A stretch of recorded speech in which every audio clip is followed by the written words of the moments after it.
So, this is episode 41 of the Alt Tab podcast. To everyone who has watched the previous episodes, thank you guys so much for watching. If you have left comments, that's great. Reviews, the reviews, that's awesome. But again, if you're watching on YouTube, make sure to hit that subscribe button. Make sure the bell notification is on so you get notifications when the videos do go live. If you don't know, it's Wednesdays, 3 p.m. Eastern. Again, we are on Google Podcast and Spotify as well. So make sure if you do listen audibly, leave a review. You don't have to, but it's always nice. But today we do have a special guest. He is known by many things. To us, he's known as Rvaen. But we do have a gamer, a dad, a DM, and a D&D player, and a coder. Fencer. He's a jack of all trades. Dev entrepreneur, master musician, television technician, by the way, right now. Is that willing writer. Yeah, I use that as my basic bio for everything. Something fencer. I don't know what that means. Fencer emeritus. It means I'm retired. Okay. Jack of all trades. Jack of all trades. He goes by many names. We call him Rvaen, but it's Rvaen17. Right. So welcome. Thank you. We appreciate it. Having me on the illustrious podcast. Welcome. Yes. We're glad to have you. So today we do have questions for you. So I guess this episode's a little bit different compared to what we normally do. We usually kind of have segments here and there. Also, we kind of bring in news regarding whether it's Valorant, football, wrestling, niches, things like that. But today it's mainly just about you. We have questions about your life and D&D, things like that. And yeah, you have anything for us to start off with, or? I do. I have a question for the two of you. Is if you could have one dream sponsor for this podcast, who would it be? What would it be? Lotriman Ultra. I'm just kidding.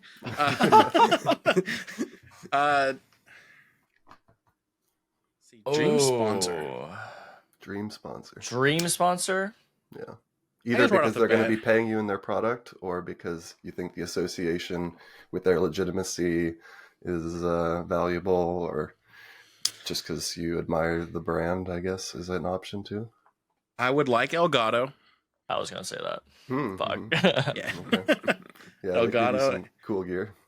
Yeah, or Logitech. I feel like having those two as a brand sponsor would mean that we kind of made it. You know? Yeah, that's a good answer. Yeah, I was going to say those two. I guess probably Riverside. I mean, this is the platform we're using. They cost money. So if they sponsor, we have the platform for free and then they promote our content, it definitely adds more to what we're doing. So, all right, Riverside, get on the phone. Get on the phone. We're using your shit. They're waiting for your call. Buffalo Wild Wings. Nice. I like that.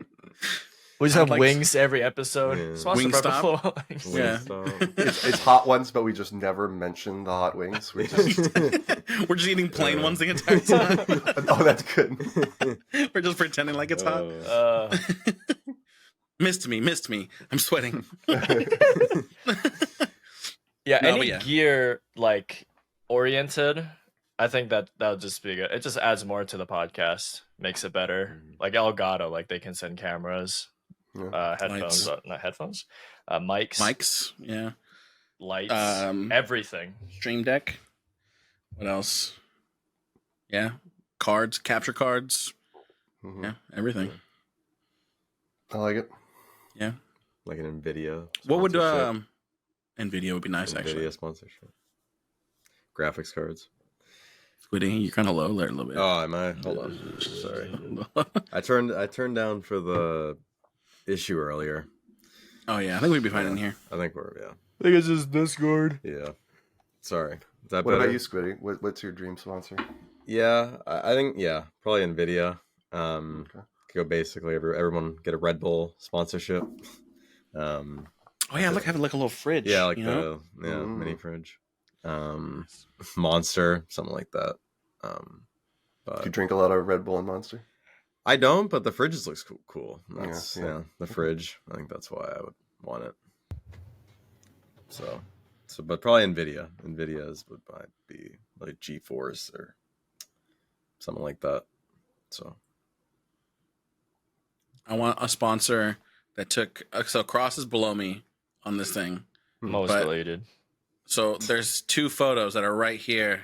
I want them to sponsor us. Who took those photos? You know what I'm talking about? Like, look at those photos. Like his graduation pictures in the top right corner. These? Yeah. Whoever took those photos, I want them as sponsors. Like, look at that. Sponsor us, a photographer. Yeah. All right. or like a HyperX sponsorship. Would that Okay. be? Yeah, HyperX has some good stuff. What about you, Rvaen? What would your like dream sponsorship be? Wow. I posed a question I wasn't ready to answer myself.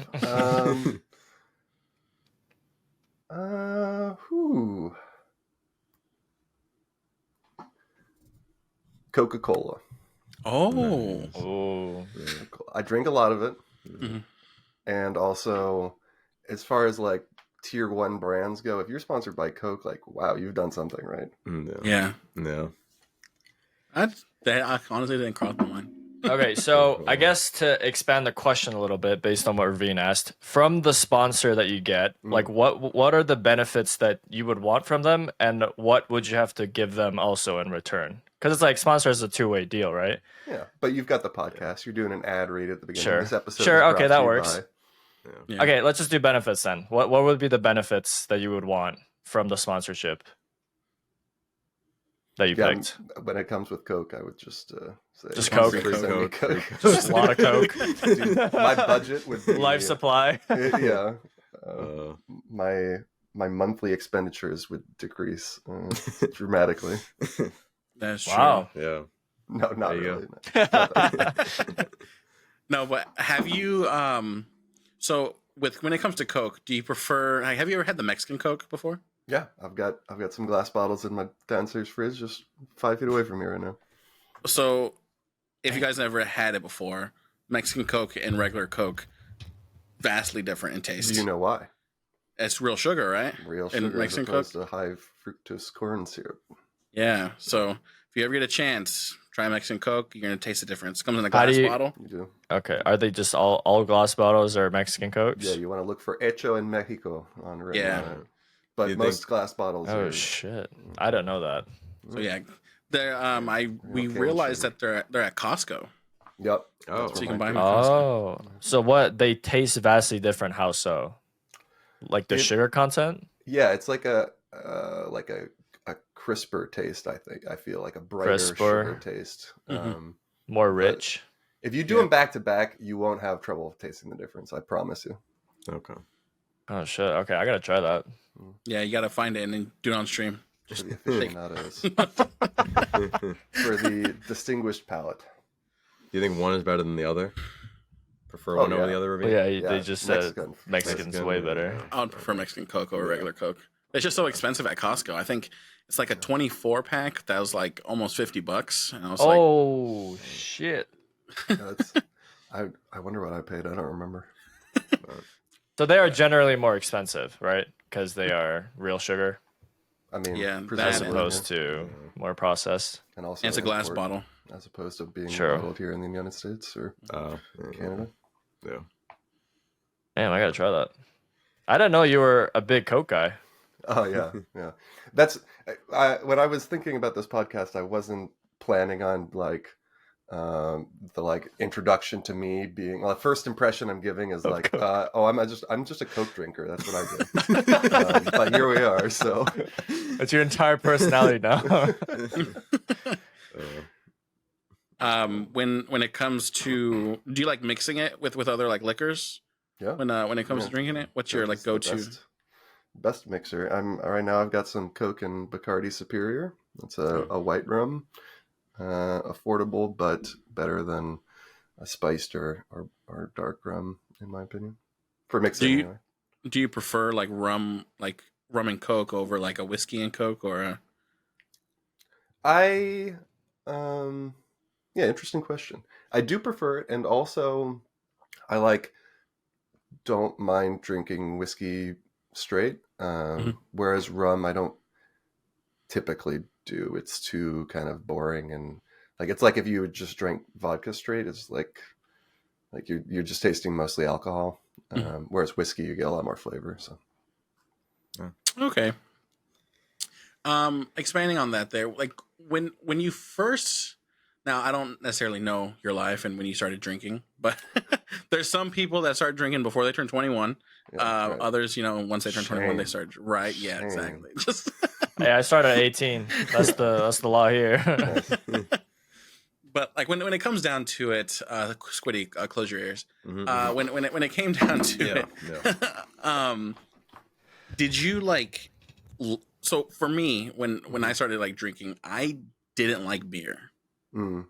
but I would just drink whiskey and Coke, and that was fine to me. I would drink liquor. Liquor was fine. I mean, tequila and vodka, but I agree with you. beer was an Tequila and acquired vodka taste. are in the Oh. category. Yeah, that's rough.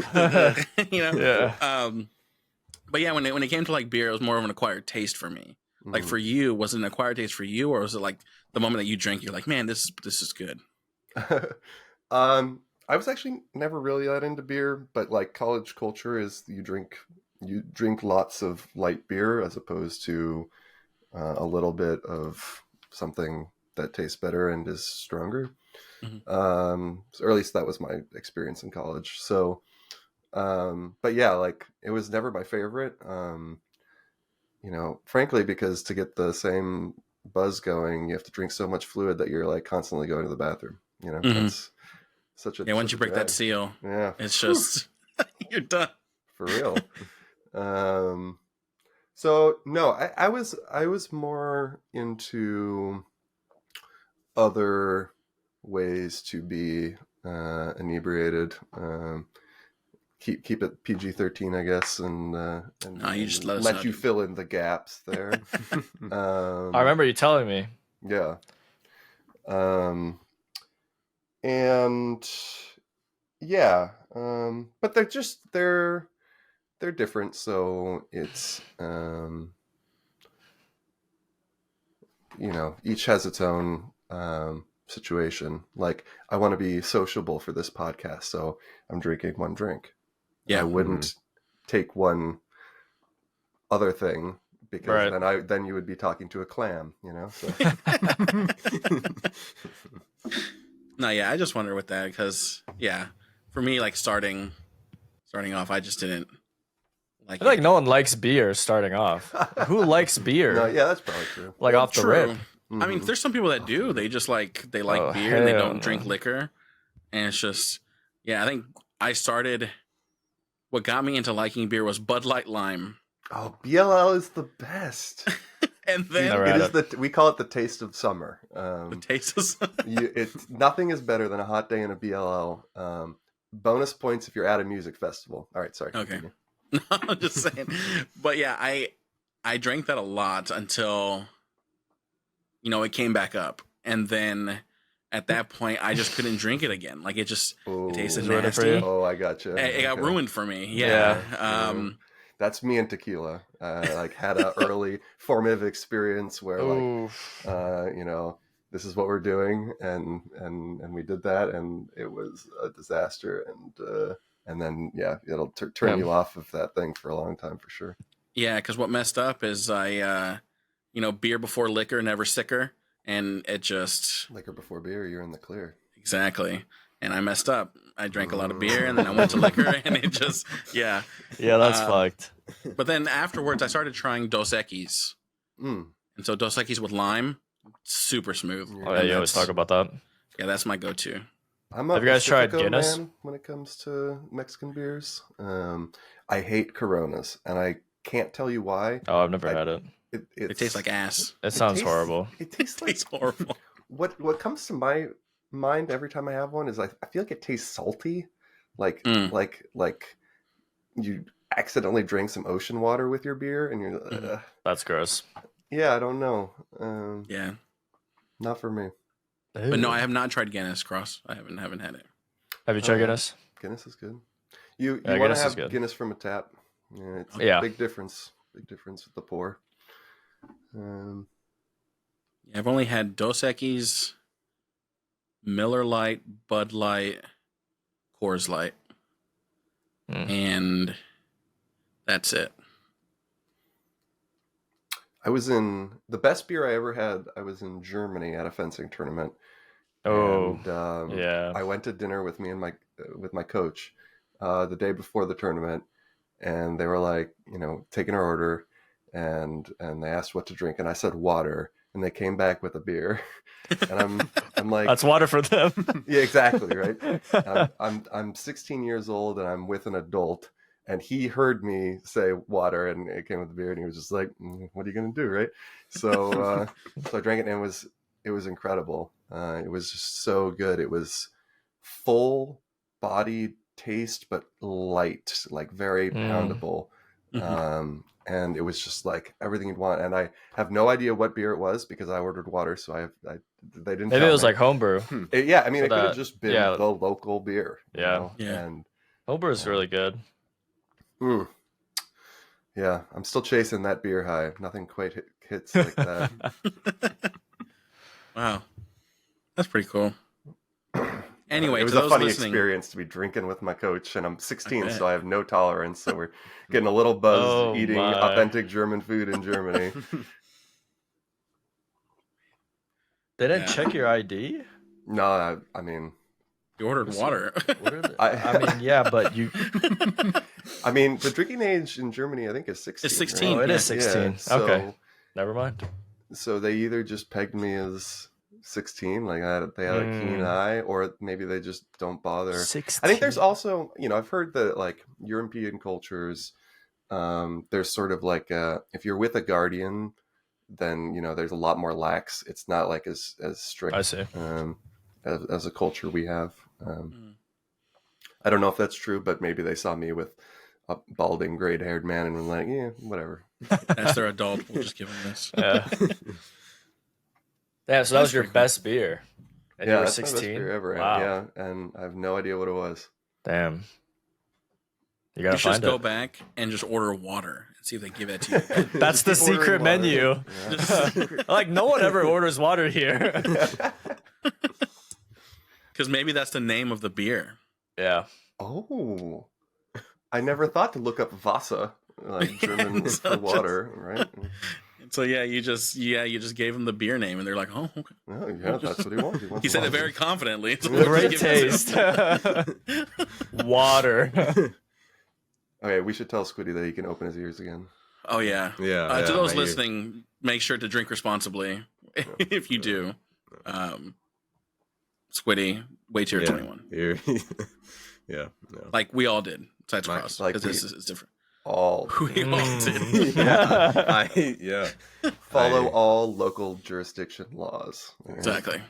If you want to drink at 16, go to Germany. I guess is what I'm saying. There's also a lot of Water. people. A lot of people in the U.S. when they hit 18, they just cross the border to Canada to drink. Just one night on the border. Yeah, a lot of people do it because it's close. Like you just cross the guess, bridge and it's legal. All right. You can enter the U.S. draft at 18. Popular or maybe unpopular opinion, agree or disagree. If you're old enough to die for your country, you're old enough to drink beer. Go. Well, yeah, Hell yeah. I think so. Yeah, like 21 is so arbitrary. It's so weird. If you think about if you it. look into the laws that, It's just numbers. that established that, yeah, and they were just like, they strong-armed states into adopting a 21 Because like drinking age by holding back highway funding. And it was just politics. Politics is why the drinking age is 21, not because like your brain suddenly stops. Brain development. Yeah, exactly. No. because 18, you're an adult. Right. You can buy cigarettes. You can vote. Some states have rolled that back to 21 too, actually. Oh, cigarettes. I think California, Oh, you can't get cigarettes till you're 21 now. well, they should probably change that. You can get tried as an adult at 21. Then. I mean, I think you make up your mind.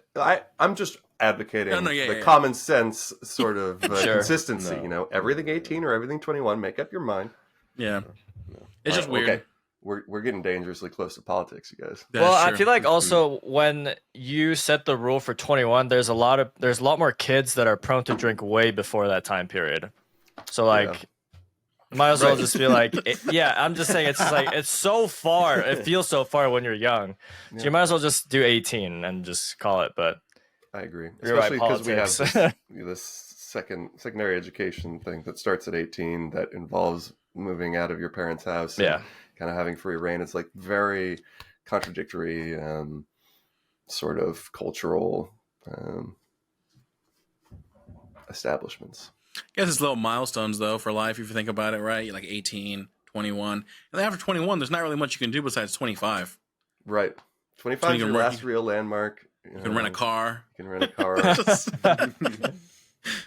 But then after that, I don't think there's anything until, you can join ARP or start collecting Social Security. Yeah, I mean, if you're that person, 35 is when you can start becoming president of the United States. Right. Okay, you're right. There's 35. some age. Is it 35? Politicians. That's as young as you can be. It's 35, yeah. For president. And then I think senator is like 30 maybe. Yeah. Wow. Yeah, so there are some. Senator at 30.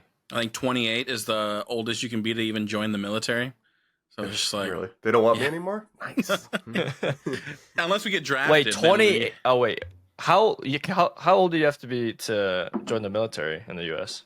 18. Oh, just 18. Okay. Or I guess if you're emancipated, probably like 16 to 18. All right. Yeah. 18 is usually when they go to high schools and they have pull-up challenges and they give you lanyards and sign up. That happened at my school. But probably more common in the U.S. than Canada. Yeah, for my school it was the Marines. It was always the Marines that showed up. Because that was the really big burnout rate. You got to get a lot of people into the Marines funnel to get enough Marines to come out the other side. Yeah. Yeah, my brother was in the Marines, and he talked about like a lot of people that like got kicked out of boot camp because they couldn't make it, or they just right. I mean, it's the elite fighting corps of the United States. So, yeah, aren't there movies about that shit? Yeah, probably. Yeah, it's bad. They also tell you when we went to go to his graduation day, they were like, "Hey, just so you guys know, when they leave here, make sure they sleep, because this entire time of boot camp, they don't sleep at all, and they need to get their rest. Because supposedly there's a lot of people that have accidents when they leave because they fall asleep at the wheel driving, things like that. Oh, that's very interesting. I hadn't heard that.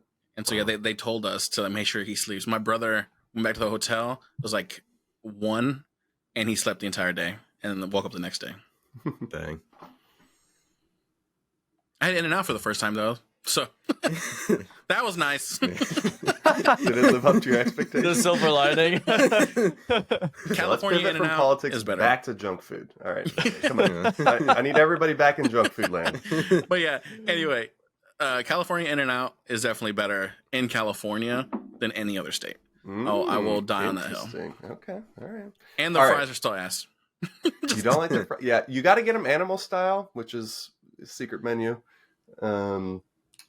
And that makes them good. They're kind of cardboard. But alone plain, I don't know. I'm with you. Oh, and forget about reheating, or once it's gone cold, throw them out. I feel like all fast food, you can never reheat it. Fast food, once it's cold, is just gone, in my opinion. But yeah, I don't disagree. Maybe, yeah. Like you ever? Because if you like throw it in the oven, it gets like so dry. I don't. Yeah. Right, and then microwave, it's fucked. Yeah, it's not the same. Microwave is fucked. All right, so you're from Texas, right, Jacob? Yeah. So I know that Texas is like, as a state culture, they're like, In-N-Out's overrated. We got Whataburger. Whataburger, that's way better. Is that your preference between Yes. the two? Yeah, you Whataburger's better than In-N-Out. All right. Based as fuck. Listen, I've lived in Texas, but I was born and raised in Indiana. So, I've had the first. Actually, no, I had Whataburger first before I had In-N-Out, but I've had them both. I had In-N-Out in California. I've had it in 2 different locations, San Diego as well as San Ramon. San Francisco area. So, Dude. you know, I like I've that had you it. kept track. That's legit. For this conversation. Dude, You never have know. you been to the Vegas In-N-Out? Garbage. Don't go there. Well, I have stories. So the San Diego one was because of MCRD for the Marine Corps stuff, Okay. right? My brother. And then San Ramon is because I almost moved to California. Oh, really? I almost, yeah. So I used to work for a company called Rvaen17. That's like a pyramid scheme kind of consultant, preferred customers, and Say no more. downlines, and you know. But I wasn't like doing that. I was customer service, and so I was answering phone so calls they and would things scam like that. people, and then those angry We people had to would fix call it. you. Yeah, we would Sounds like a great job. So I would do that, and then also having to like do the compensation plan for the consultants and things like that. There was actually one lady. So it's like there's the lady. So there's Rodan and Fields that make the products, and then there's the first consultant, and then her daughter is the richest person, the richest consultant, and it's like Okay. so it's like her daughter, and then the downline, like so, and like they don't have just have Oh my one, but God. they have two mouths sucking at the teat of the pyramid scheme. the daughter makes more than the mom, like really? that's Wow. yeah.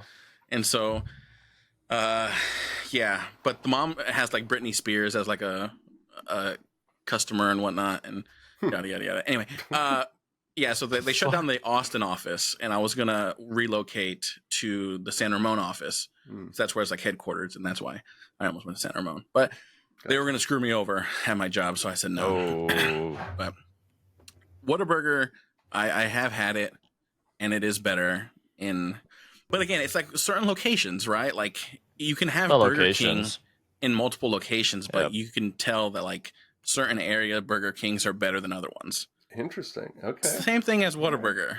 All right. Like if I'm gonna go, there's one in Round Rock that I'm gonna avoid Okay. because they never melt my cheese ever. Oh, shit. That's a crime.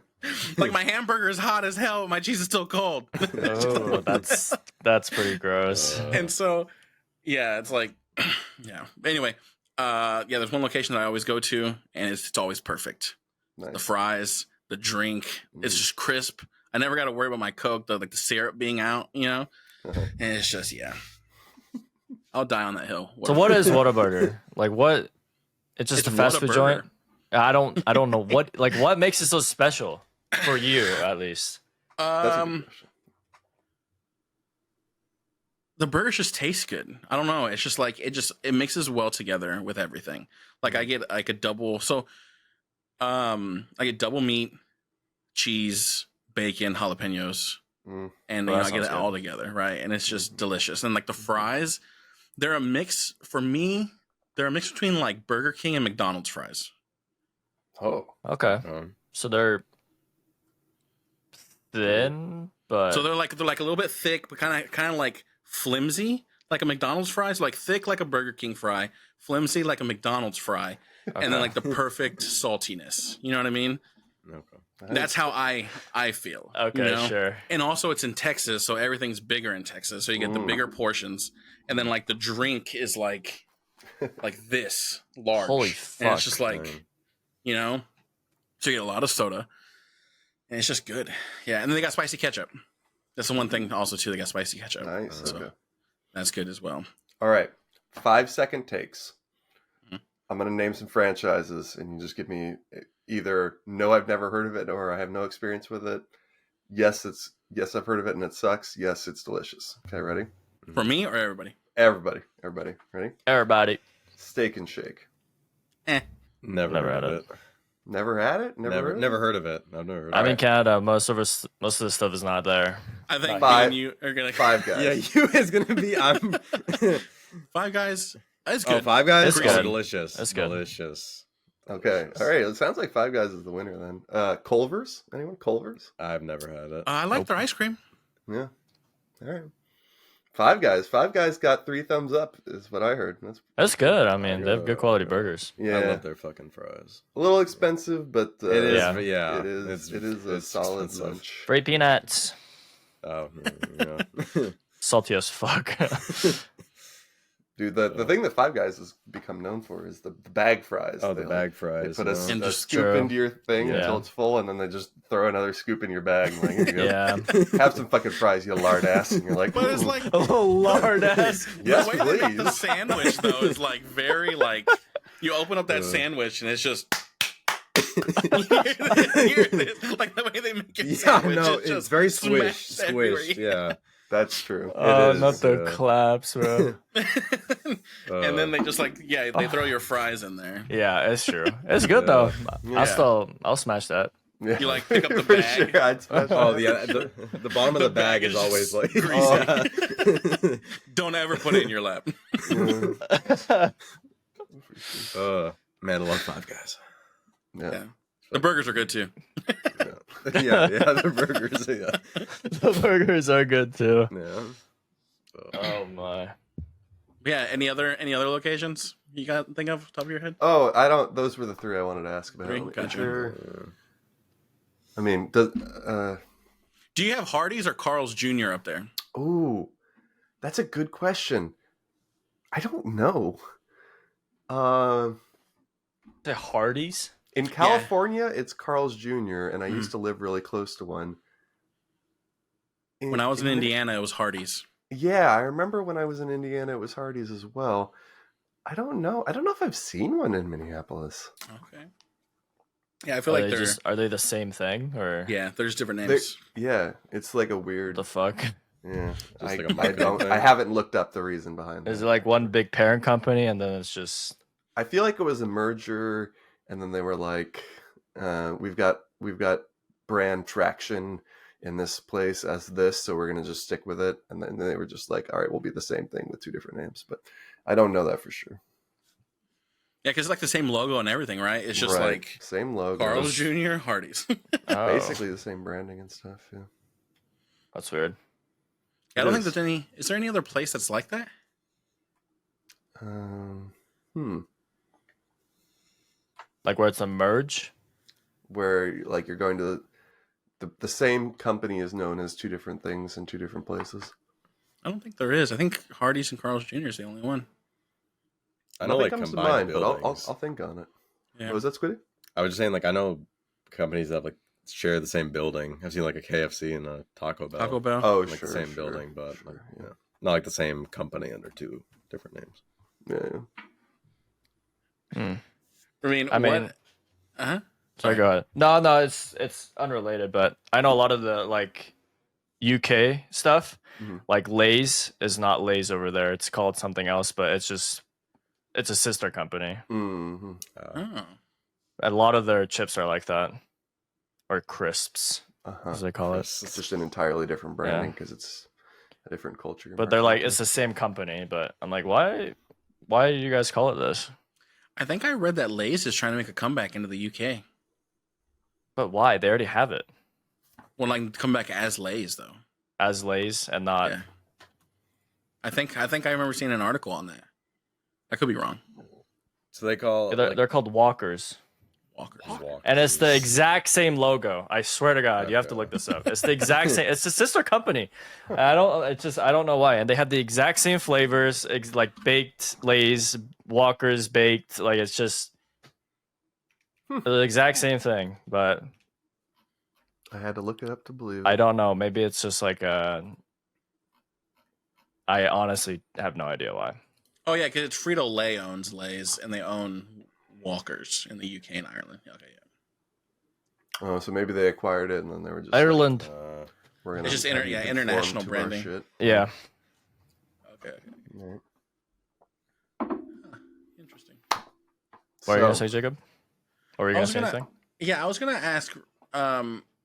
So you lived when was it that you lived in Indiana or that you were in Indiana?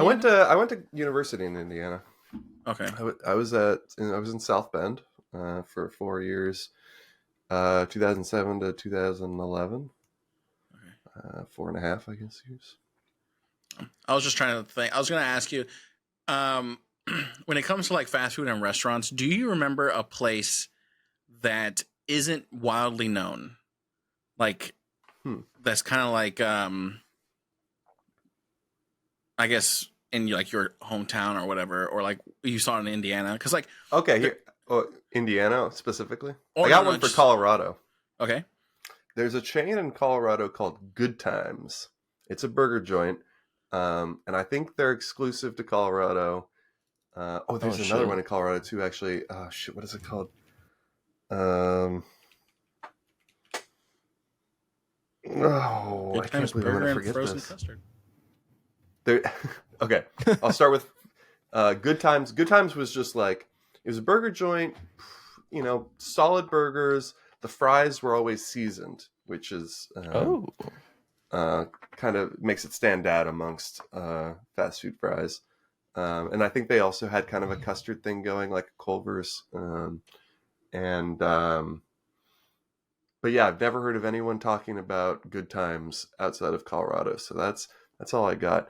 And there was a weed themed sandwich shop. Nice. Weed-themed sandwich, Colorado. What was it called? Chiba Hut. Yes, Chiba Hut. Chiba? Chiba Hut. Chiba? Oh, dang. Cheba. Chiba Hut. And every sandwich was named after a strain of marijuana. And honestly, it makes sense because they were dank. Those sandwiches, dank. They like, if you had munchies, that sandwich was. Yeah, that's where you would go. You. Yeah. Oh, for sure. That's great business.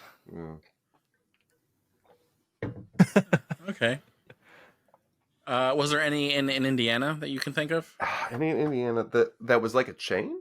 Well, because like I only ask because like when you were talking about like these places and like you said Indiana, it reminded me of this place called Ponderosa when I was a kid, and like it was in Indiana, and I just looked it up right now, and I thought that they all closed down, but they're a steakhouse and they're everywhere. Like, there's some in Indiana still, but it's like. Yeah, I don't know. They started off in Plano, Texas, and they actually were derived from the show Bonanza.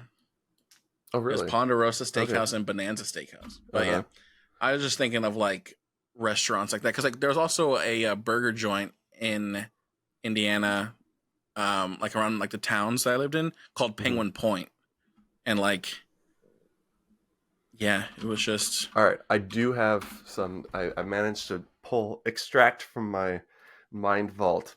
There is a pizza chain in South Bend called Barnaby's. Okay. That was kind of cool. You know how people nostalgia over like the old school Pizza Hut vibes, like with the red cups, and whatever. The salad bar. Yeah, Barnaby's was kind of like that. And then the other chain I kind of in this mind space of like kind of slightly obscure chains that I think of is that I associate with South Bend is Texas Roadhouse, which I know, you know, that's probably just random and it's like probably pretty national. I love Texas Roadhouse. Yeah, Texas Roadhouse, you know, I mean, free garlic bread, bottomless garlic bread or whatever it is. Those rolls and the cinnamon butter. Yeah. I mean, honestly, you could cheese that place, get out of there for $5 by ordering a drink and just feasting on those rolls. Like it's just steakhouse. Yeah, I hear a lot about that cinnamon butter all the time. So good. It's dangerously good, man. Like I dare someone to have a roll and then also finish their meal because you won't, because you'll eat all the rolls. That's a lot of carbs. It's funny that it's called Texas Roadhouse when it's like started in Indiana. Really? Yeah. No shit. Okay. There you go. You asked for Indiana chains, I gave you one unintentionally. I appreciate it. But yeah, that's pretty cool though. So, man, you lived in a lot of places. Yeah. I grew up in the Bay Area in California. I was in Colorado for high school. My dad moved for a job, and that was like very formative. Having just like a massive culture shock in these very like dramatic years of your life. And then, I was in Indiana for college. You went to Notre Dame, right? Yeah. Mm-hmm. Notre Dame. Okay.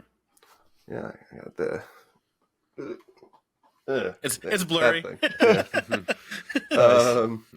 And then I went back to California because I just didn't have anywhere else to go, and my family had moved back from Colorado to California again.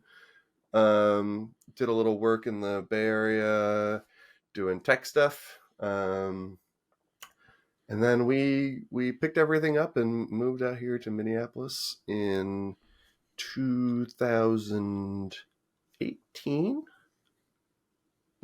Is that right? I think that's right. Yeah. We so my wife's family's from here in the Midwest. And my family's out in California.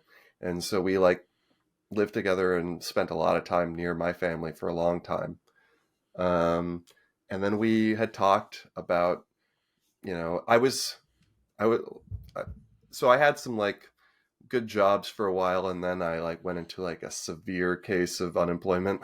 Mm-hmm. And I got a substitute teaching credential just to make some money on the side while I was applying for jobs. And that happened for a year or two. It was a really long time. I was having a really hard time making my next career move. And then there was a kind of a family event that occurred to her dad out here in the Midwest. And we had talked about, I say all this to say that we had talked about, okay, she had spent a lot of time with my family for lots of time. Why don't we then go and live closer to her family for a while? We called this our 2020 plan. And then it kind of just got moved up. We and I think it was 2018. We kind of were well, I don't have a good job here, and there's nothing really holding us back. And this event just happened. This accident just happened. So let's just put the gas pedal down on this plan. And so we ended up moving a little earlier than we planned. But so now we live out here closer to her family, which is located here and in Wisconsin, and originally in Iowa, but they've all moved out of Iowa.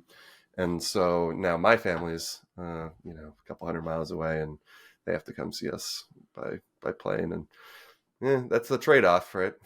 Yeah. But yeah, so yeah, I've primarily lived 4 different places, and they were all great places to live. They all have pros and cons, but I'm really happy where I am right now. That's great. Are you a big family guy? My family's pretty close. I grew up within in the same town basically as my dad's brother, my mom's brother. Sorry. My mom's brother, and they had a family of 3 just like my family, or family of 5, 3 kids, just like my family of 5, 3 kids. So I was really close with my cousins. And so that them and us and their parents, we just had this very close network, because my grandparents also lived in that same town. So we just grew up really close and with that kind of tight-knit family. And fast forward to today, both my brothers still live in the Bay Area, and my parents live in the Bay Area, and my grandparents live in the Bay Area. So they're all tight over there, and so I'm kind of the lone wolf that set off and lived somewhere else. Okay. All right. That's pretty cool. Yeah, I wish they could be closer. Obviously, I'm currently actively looking for a property for them to buy around here. I'll go in to with them on it, just so that we can have them spend more time here. Would you be willing to buy a compound, make a compound where different houses, buy a bunch of land and you could just have a bunch of houses and make a compound? I mean, I'm not nearly wealthy enough to do that, but it sounds pretty nice, yeah. Yeah. But now I sound like a kind of fundamentalist, weirdo who's got the multi-generation compound. Like, is this Waco? Am I forming a cult? My fiance, her parents have talked about it, just buying like a lot of land, and then like you can go to like now there's Home Depot, you can buy those like sheds to make like in a house. And you can just like do that, or like Amazon, you can buy a house from Amazon now. My house is you can just like there's a whole I've video. seen that. Like you unfold it. You unfold it, and like it it's connects together. Pretty crazy. Looks like a crate kind of to start, and then you just like But yeah, they thought about just doing that, just buying land and then just slowly building it up to everyone has their own house, and it's just kind of like build your own development essentially. And then there are places where you can get enough land to do that for cheap enough, for sure. But generally, you're not going to be too close to a major city, which is nice to be. Trade-offs. Yeah. So would you say where you're living now is like your end game, or do you have any, question. goals for later in your life? Yeah, so the house I'm in right now, it's the first house that I bought, and it's very sufficient for us currently. And if nothing changes, like if we remain a family of 3 with a dog and a cat, we could live here for a long time. If our family grew, we would probably need we would probably have to move a little further out of town, get something a little bigger. But yeah, we consider this kind of our starter house. Okay. And shout out to this house. It just turned 100 years old. We just threw it a 100-year-old birthday party. Just want to give it some cred. Nice. This basement is only 2 years old. Okay. We just finished it. It had been unfinished for the previous 98 years, but damn. Yeah. All right. Well, that actually answered one of the questions I actually had for you. Also, I guess to add on to that, is there like a place that you would like to move to? Like, I know like you and your wife kind of like talked about like that, but like what's your dream location to like live at? If you can like the most ideal situation, minus all the bullshit. Like everything else fell into place, kind of. But it's hard. I did think about this. I mean, I like having 4 seasons. So this is like a kind of nice place in that sense. If I wanted to give that up, like, some sort of tropical paradise does sound pretty appealing. I think there are a couple other states in this country that I might be more politically aligned with. That it would be nice to not be taxed so much, I guess, is what I'm saying. Yeah. But I don't know. I didn't really have a strong opinion about that question. Okay. I'm the kind of person that was like, should I sign up to live on Mars? Like that's the biggest living condition change I've really thought about is like, should I get off this planet? This planet seems kind of over, right? Yeah. Damn. Okay. This guy's planetary. I mean, if I'm going to stay on Or this dreaming planet, small. yeah, this is fine. I don't care. Whatever. It's already buying land on Mars. Damn. So you would like to like stay within the U.S. Obviously, like you don't have any like aspirations to live in a different country. If you had the opportunity to travel to other countries, I don't feel particularly compelled to live long term in any other countries. There are some countries that I like. When I was in, I felt like this. I like this makes sense to me. Like, for example, Germany. A stereotype about Germany is their trains run on time, and it is incredibly true. And when I was there, I felt this like core feeling of like, yeah, trains should run on time. It's very important for trains to run on time. And I really appreciate that trains run on time. And then there's some things like culinary. I do like German food, but I really like all sorts of Asian foods too. So then it kind of comes down to like being practical and like where could I actually get away with living? And I am just so bad at foreign languages. I really only speak English and not that well. So it would have to be one of those countries where you could get away with English. Yeah. Well, most Asian countries, they do speak a lot of English now. So yeah, no, it's true. That's true. It's a little bit friendlier in that sense. Yeah, I did a culturally 5-week backpacking trip through Europe, and when I was much younger, and I didn't have to learn any languages. You can nice. Point at things and say English, basic English words, and you can that. Yeah, you can get to where you need to go. But I do want to visit Australia someday as the other sort of English speaking country that I haven't visited. It's going to be, honestly, the flight time is what's one of the most daunting parts about it. To get there from the United States, it's like half a day minimum. Is that just nonstop? Yeah, I think so. I mean, I think you start on the West Coast and you get to Australia in, I don't know what the time zone difference is, but I think you're in the air for like 12 hours and it's just like brutal. But that is just a part of the world like I feel like I have to go see, So yeah, I don't know. Someday. I think the last 2 times I've been to the UK, it's been 15, 17-hour flights. So it's fun. Do you do a nonstop? No, nonstops are way too expensive. Yeah. It's like triple the amount. So I usually go for just one stop.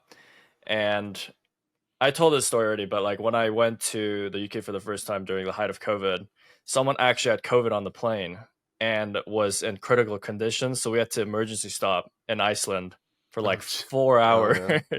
And then when I arrived to Amsterdam, they're like, damn, you're late. You missed your plane. I was like, okay, well, but I actually got compensated for that. That's good. Just a few weeks ago. And that was like a couple years ago. Mm-hmm. So that's nice. But yeah, long flights are brutal, especially ones that you have to like stop and transfer. It's a headache. Yeah. Australia sounds nice. I'll have to go to like Melbourne or however you say that. Yeah, you said it right. I think that's right. I don't know. I'm not an expert. Yeah. I want to check out Iceland too. It's funny how it's kind of in this like really convenient plane path between North America and Europe. But it seems like a popular tourist destination. So Reykjavik. Spiders. Reykjavik. What? I thought we were talking about Australia. We're talking about Iceland. Yeah, sorry, I pivoted to Iceland. But yeah, Australia spiders, right? Yeah. Iceland. You can eat whale there. I'd go there just to try whale. And puffin. Wow. I heard it's good. Bastard. It's like if you go in season, it's like it's like a penguin. Yeah. Wait, you want to eat a penguin? It's a puffin. They're like it kind of looks like they're an invasive species. Exactly. Really. Like, so there's too many of them. They come down, you hunt, you get some fatty meat, bro. Oof. Oh, they look so cute. Weirdest food you ever ate? Dog. That's so easy for me. Yeah. Weirdest food. I don't think I've ever had weird food before. I think it's all just been natural. I guess it's subjective, right? Once. It was good. Tasted rattlesnake. Like damn. Yeah. That sounds good. No, I don't think I've tried any weird foods. No, I guess I had one of those like chocolate covered crickets or whatever. Oh, sure. Yeah, that kind of. I've had one of those, so I guess there. It's just like crispy chocolate bites, right? They don't really taste like anything. Probably had some weird seafood at one point. But... Yeah. Yeah, I had. He's like, I had calamari once. No, it's not. Hey, No, that's not what I mean. Probably like fried, battered is weird. No. I'm just trying to think of like what weird seafoods in like the Northeast. I'm just I like, don't. Calamari. No. Oh, I've traveled to a couple places. I think I'm trying to think. yeah. When I was 6, Calamari. my dad took me to this restaurant way out, and apparently I did try a dog, and I thought it was just a beef stew. So if there's any comparison to what they taste like, probably just gamey, but I guess yeah, there was I forgot what it's called, but it has like pig blood in it. It's like a Filipino like soup. yeah, that's popular in probably Asia. Another weird thing that I had. Yeah, because it was just pig blood. But Asian people love blood dishes. Same thing like blood puddings in the UK. I mean, I'm used to it. It's good for me, but when you first think about it, it's like, damn. The idea of it's hard to get down. I mean, I'm not signing up for that. I'm a very big texture person and also a visual person. And so it's like, if it looks nasty, yeah. And if it smells nasty, it's just going to taste nasty. It's just like... So if it looks nasty, tastes nasty, and the texture's nasty, but it tastes amazing, how would you feel? Well, I'll definitely have to try it, right? But it's like, I'd have to get over the smell first. Because for me, right, if I smell something, it's going to taste like that. Yep. You know what I mean? Like, my brain's automatically going to put that. So my fiance always gets mad at me. She's like, why are you smelling it? Because I'll pick something up like, and I'll like drink it, you know? Or like I'll eat it, and it's just like, why are you smelling it? It's like, well, because I got to know if it smells good. Just another thing we have in common. I am also a smell and texture person. Like, oh, if interesting. something is like super slimy, I can't do it. I'm sorry. Yeah.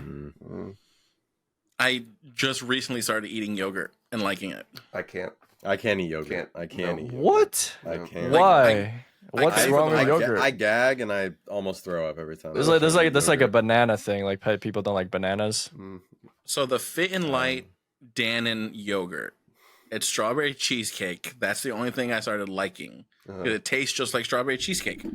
But Okay, what's wrong with yogurt? I'm just curious. It's the texture. The texture. like, of it. it looks like pudding, but it's not pudding. And then it's like sour. Okay, it's all texture. It's all texture for me. It's texture. It's texture and smell for me. It's the whole package, man. I'm sorry. I don't mind the smell of it, but I can't with the texture. We get this. We got from Costco Oka Onos or whatever it's called, like yogurt. Yeah. And that one, it tastes different from the Dannon Light, and it's like probably because there's no like artificial sugars or sugars in it, and it just kind of like has a weird taste to it. I have to like quickly eat it and swallow it. Like I can't savor it like I could the other one. So I just do it. But you've now started enjoying a little bit more because you found the flavor that you like. Well, yeah, but we just recently bought these Costco ones. Now there's like 36 of them. So it's just like I gotta finish. So why are you eating yogurt? Like for breakfast? I'm trying to like cut down on calories throughout the day, so that way I can slowly start losing weight, and then I can start exercising more. So my joints, I think they're good for your gut too. They got like probiotics or whatever. Yeah, that's the thing. I'm not getting any probiotics. The yogurt's so good. I'm damn. I'm the odd one out. You are. Cottage cheese? I can't eat cottage cheese. Nope. No. Okay, I don't like cottage cheese either. Because it's like the little. I guess I don't know what it is, but yeah. All right. Okay, but what if it's yogurt with like other shit in it? Yogurt and granola. So I have to crunch up granola. So like granola.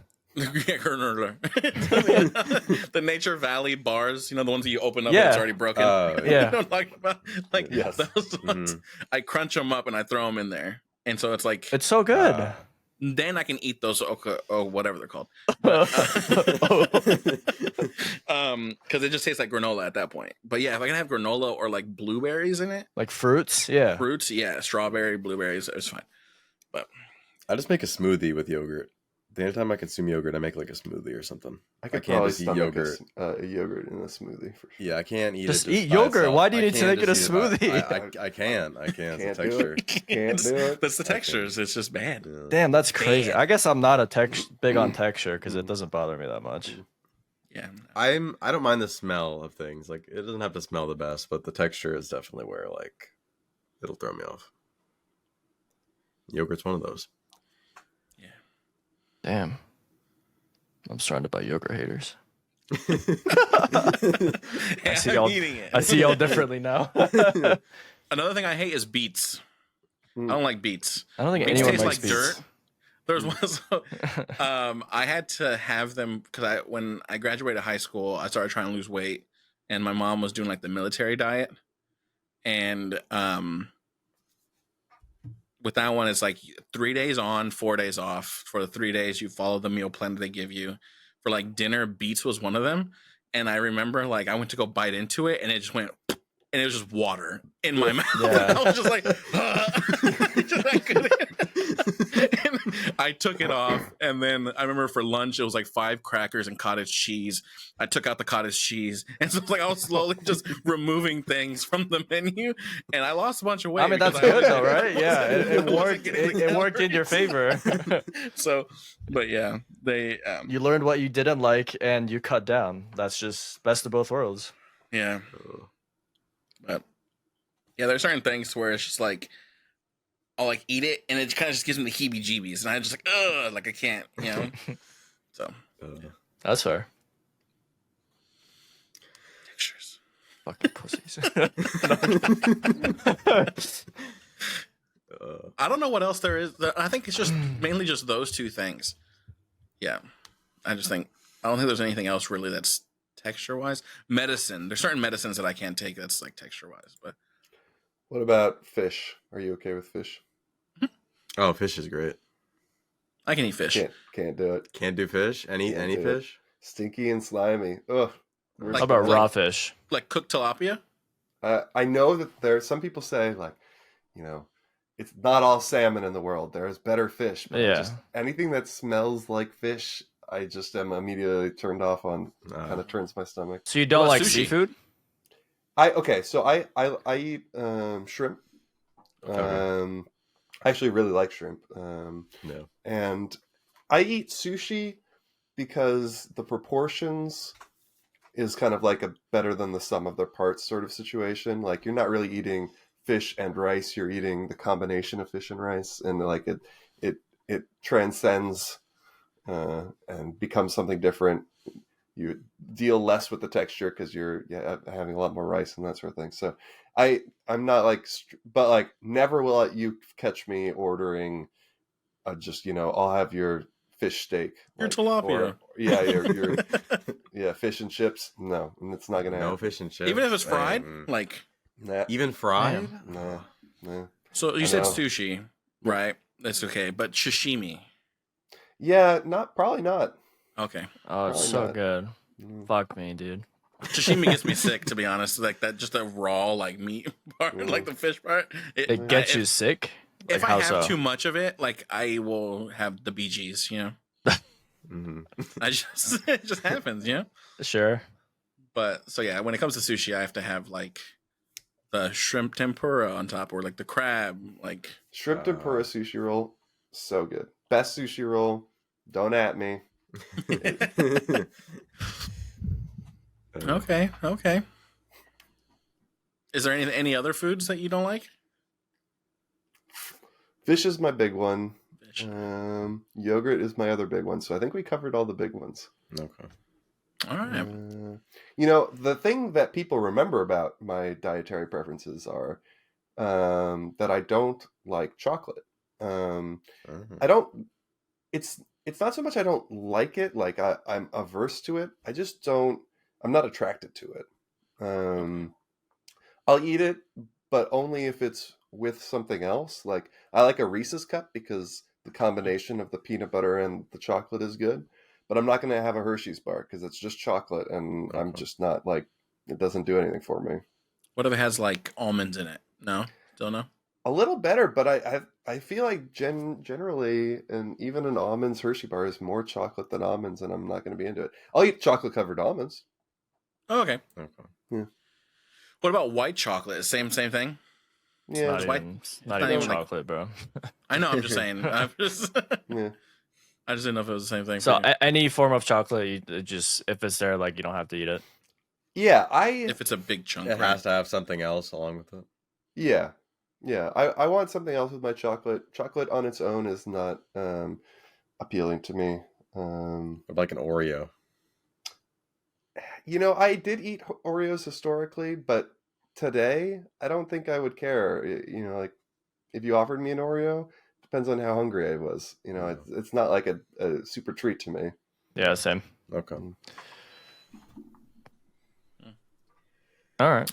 When it comes to ice cream, is it still chocolate wise that way too, or like? Yeah, I don't like chocolate based ice creams. I want vanilla based ice creams.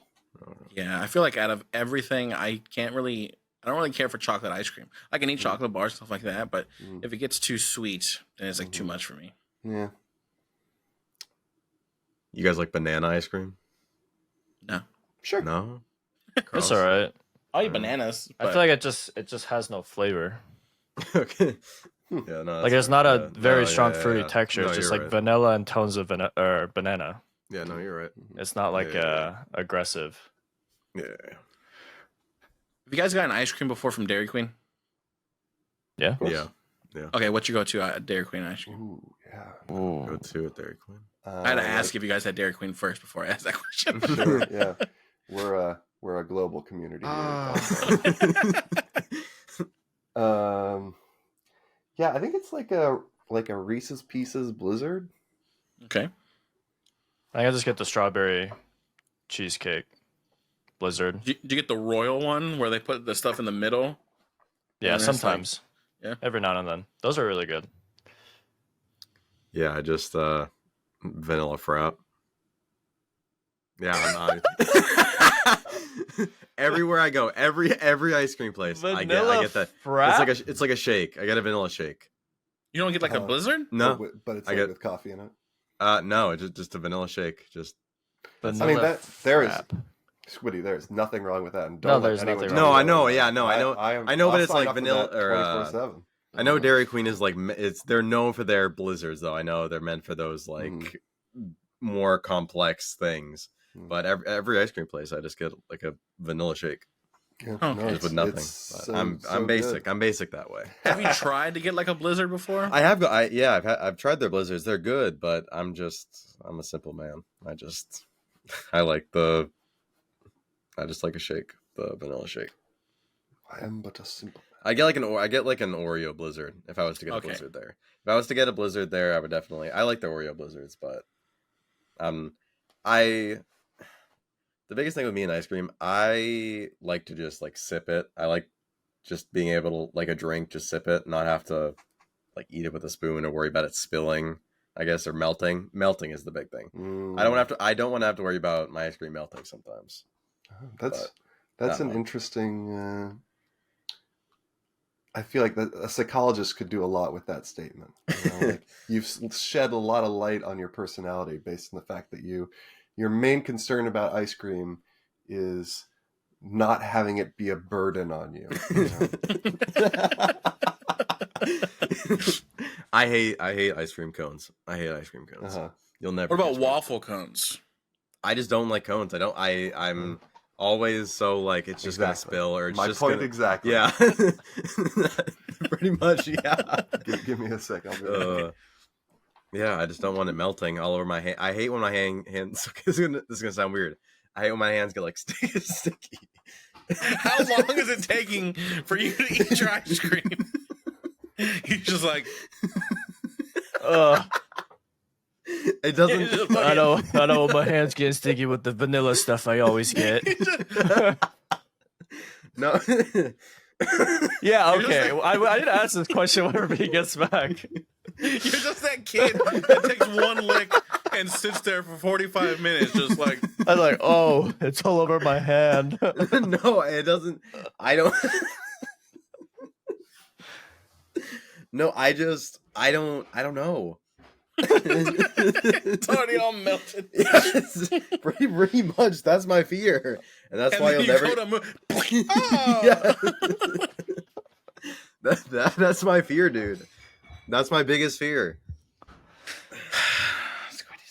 I don't want it to spill. I hate. Okay.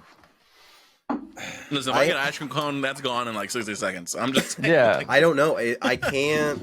I eat fast. Like I'll just eat food fast, but I don't consume ice cream at like that quick. So it ends up just melting, and then my hands get all like messy and whatever. How long are you sitting there with an ice cream cone? That's what I'm just wondering. Well, that's why he never What? gets it. He gets a shake, it melts, and he sips. Yeah, exactly. So you like chocolate milk, vanilla milk, Like I don't- slightly yeah, I do. cold. I like vanilla milk. chocolate Yeah, milk. That's I like. thick. Yeah, I don't mind that. Okay. But no, I just I don't know. I don't like. I don't have to worry about it all melting over my hand or whatever. I hate like having my hands. I don't know. But Dude, having sticky hands sucks. I don't like having sticky hands. I just Even, never like- run into that issue because when I get a cone, it's gone in less than a minute. Yeah, same. Yeah, I I don't don't lick. I no. bite. I don't lick Right. up. Exactly. No. Yeah, it's gone. I don't got time. It's good. It's frozen enough. No, Yeah. I can't do that. I don't know. I can eat food super quick, but I can't with ice cream. Yeah. Is it Yeah. brain freeze? What? Is it brain freeze? No, it's No. just like It's just not what you do. not what I do. I don't know. Alright. But so I get the thing that if it melts, it's okay, or if it melts Wow. more, it's okay. Know thyself. But yeah, Yeah, I have a couple go-tos when it comes to Dairy Queen. what Like Blizzard do you Oreo, get? I'll get an Oreo. Sometimes I'll get half Oreo, half Reese's. I'll get that. You can get half. I didn't even know. Yeah, you that. can actually yeah. ask for half. Yeah. I'll get a peanut butter parfait, What is that? Sounds good. where it has like the vanilla ice cream with the hot fudge, and then they put like peanuts on top of it. Oh, shit. Or a turtle pecan cluster. Oh, yeah, turtle pecan. Whew. What is that? I have no idea what That's that some is. hot shit. It's just it's like chocolate covered pecans With ish. caramel. The caramel, yeah. Yeah, Oh, a okay. turtle, All mixed a turtle is, like, you Okay. take nuts and you put caramel to make them stick together, and then you coat that in chocolate. Oh, yeah, okay. Yeah, turtle pecan cluster is my Yeah. main squeeze. That's your go-to. That's legit. Damn. That's a good answer. I gotta go to Dairy Queen more often. I just get the cream cheese, strawberry. But yeah. All right, so Squiddy doesn't like to get messy. Yeah. Okay, well, we're learning about Squiddy too. Yeah. Yeah, I really don't like having my hands not clean. I don't know. I wash my hands very frequently. It's not like a germ thing. It's just Let me tell you, parenthood really exaggerates that trait in yourself. You're like, every time I touch my child, I have become dirty. Damn. yeah. not because I don't- they're No, not like because you're touching another person, No. but because a child is just infinitely sticky. They're just you can Yeah. never get them. Infinite goo. But no. So you're not wrong about that. Yeah. I remember having to like help raise my nieces and nephews, and it's just like they're just sticky. And it's like they Sticky. always want to like share my drinks, and it's like, no, you leave saliva everywhere. It's like if you drink from my cup, that's your cup now. I'll go get my own. My daughter right now, she's a big sharer. She likes to give people things, and she also is really into dirt right now. So we go outside, she just scoops up some dirt, and then she walks over and hands it to us, and we're like, "Oh, thank you," and she'll just do that all afternoon. Like just hours straight of just going back and forth and handing us dirt. Yeah. And then if you don't accept it, she'll just drop it on your lap anyway. So it's just constantly dirty. That's funny. Damn. Well, I guess. Thank you, Rvaen. You're just leading me right into some of my questions that I've had for you. That was an intentional segue, actually. Appreciate it. Ali, So natural. No. So Maybe we need a permanent fourth member. so with your daughter now being older, how old is she now? she just turned 18 months. Okay. That's a year and a half. Dang. Year and a half. Yeah. So what advice would you give your past self to get you ready for this journey that you're on now? 18 months ago, what would you tell yourself? 18 months ago.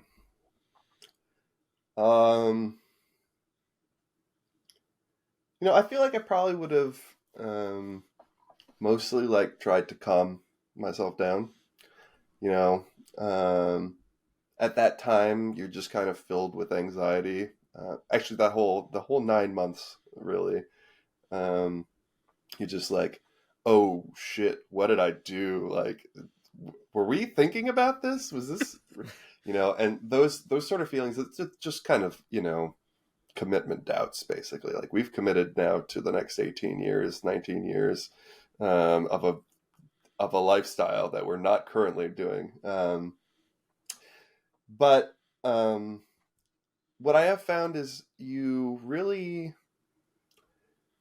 like, parenting itself doesn't really come naturally, but the emotions behind it, where you're reprioritizing your life based on the things that you need to do, actually does come relatively easily. You just, like, before I had a child, I was gaming a lot more.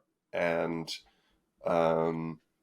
when you have a child, all of a sudden you're just like, I guess it actually doesn't really matter. Like, I don't have a rank in Dota. Dota's my favorite game, and I used to like grind ranked, and nowadays I'm like not even calibrated, and it doesn't bother me at all. Because the time that I would have spent doing that is now time that's spent, in a more meaningful way. So I think I would tell myself something like, relax. It's all going to work out. The fundamentals are there, and the details will fall into place. Okay. Damn. That's a really good answer. Yeah. Thank you. Because I feel like more and more I'm slowly getting to that point, right? It's just like, so thank you. I appreciate that. It kind of puts things into perspective. So, because I've always wanted that for myself. No, continue, sorry. Oh, sorry. I have a neighbor. He's 2 or 3 houses down or whatever. He's like very similar age, just kind of recently married, or not recently married, but like similarly in his marriage as I am in mine in terms of duration.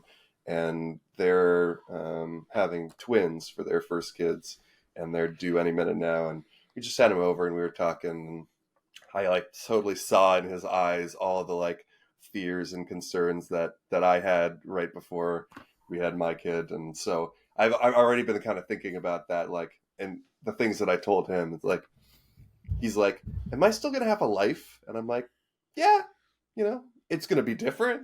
You're gonna care about different things. Get ready for that. So it's been on my mind. My boss, he has daughters. So him and his wife were trying to have their first child. They ended up with triplets. Woo! God damn. They're all fraternal, he said. So I guess that's good. So they're not all identical. Uh-huh.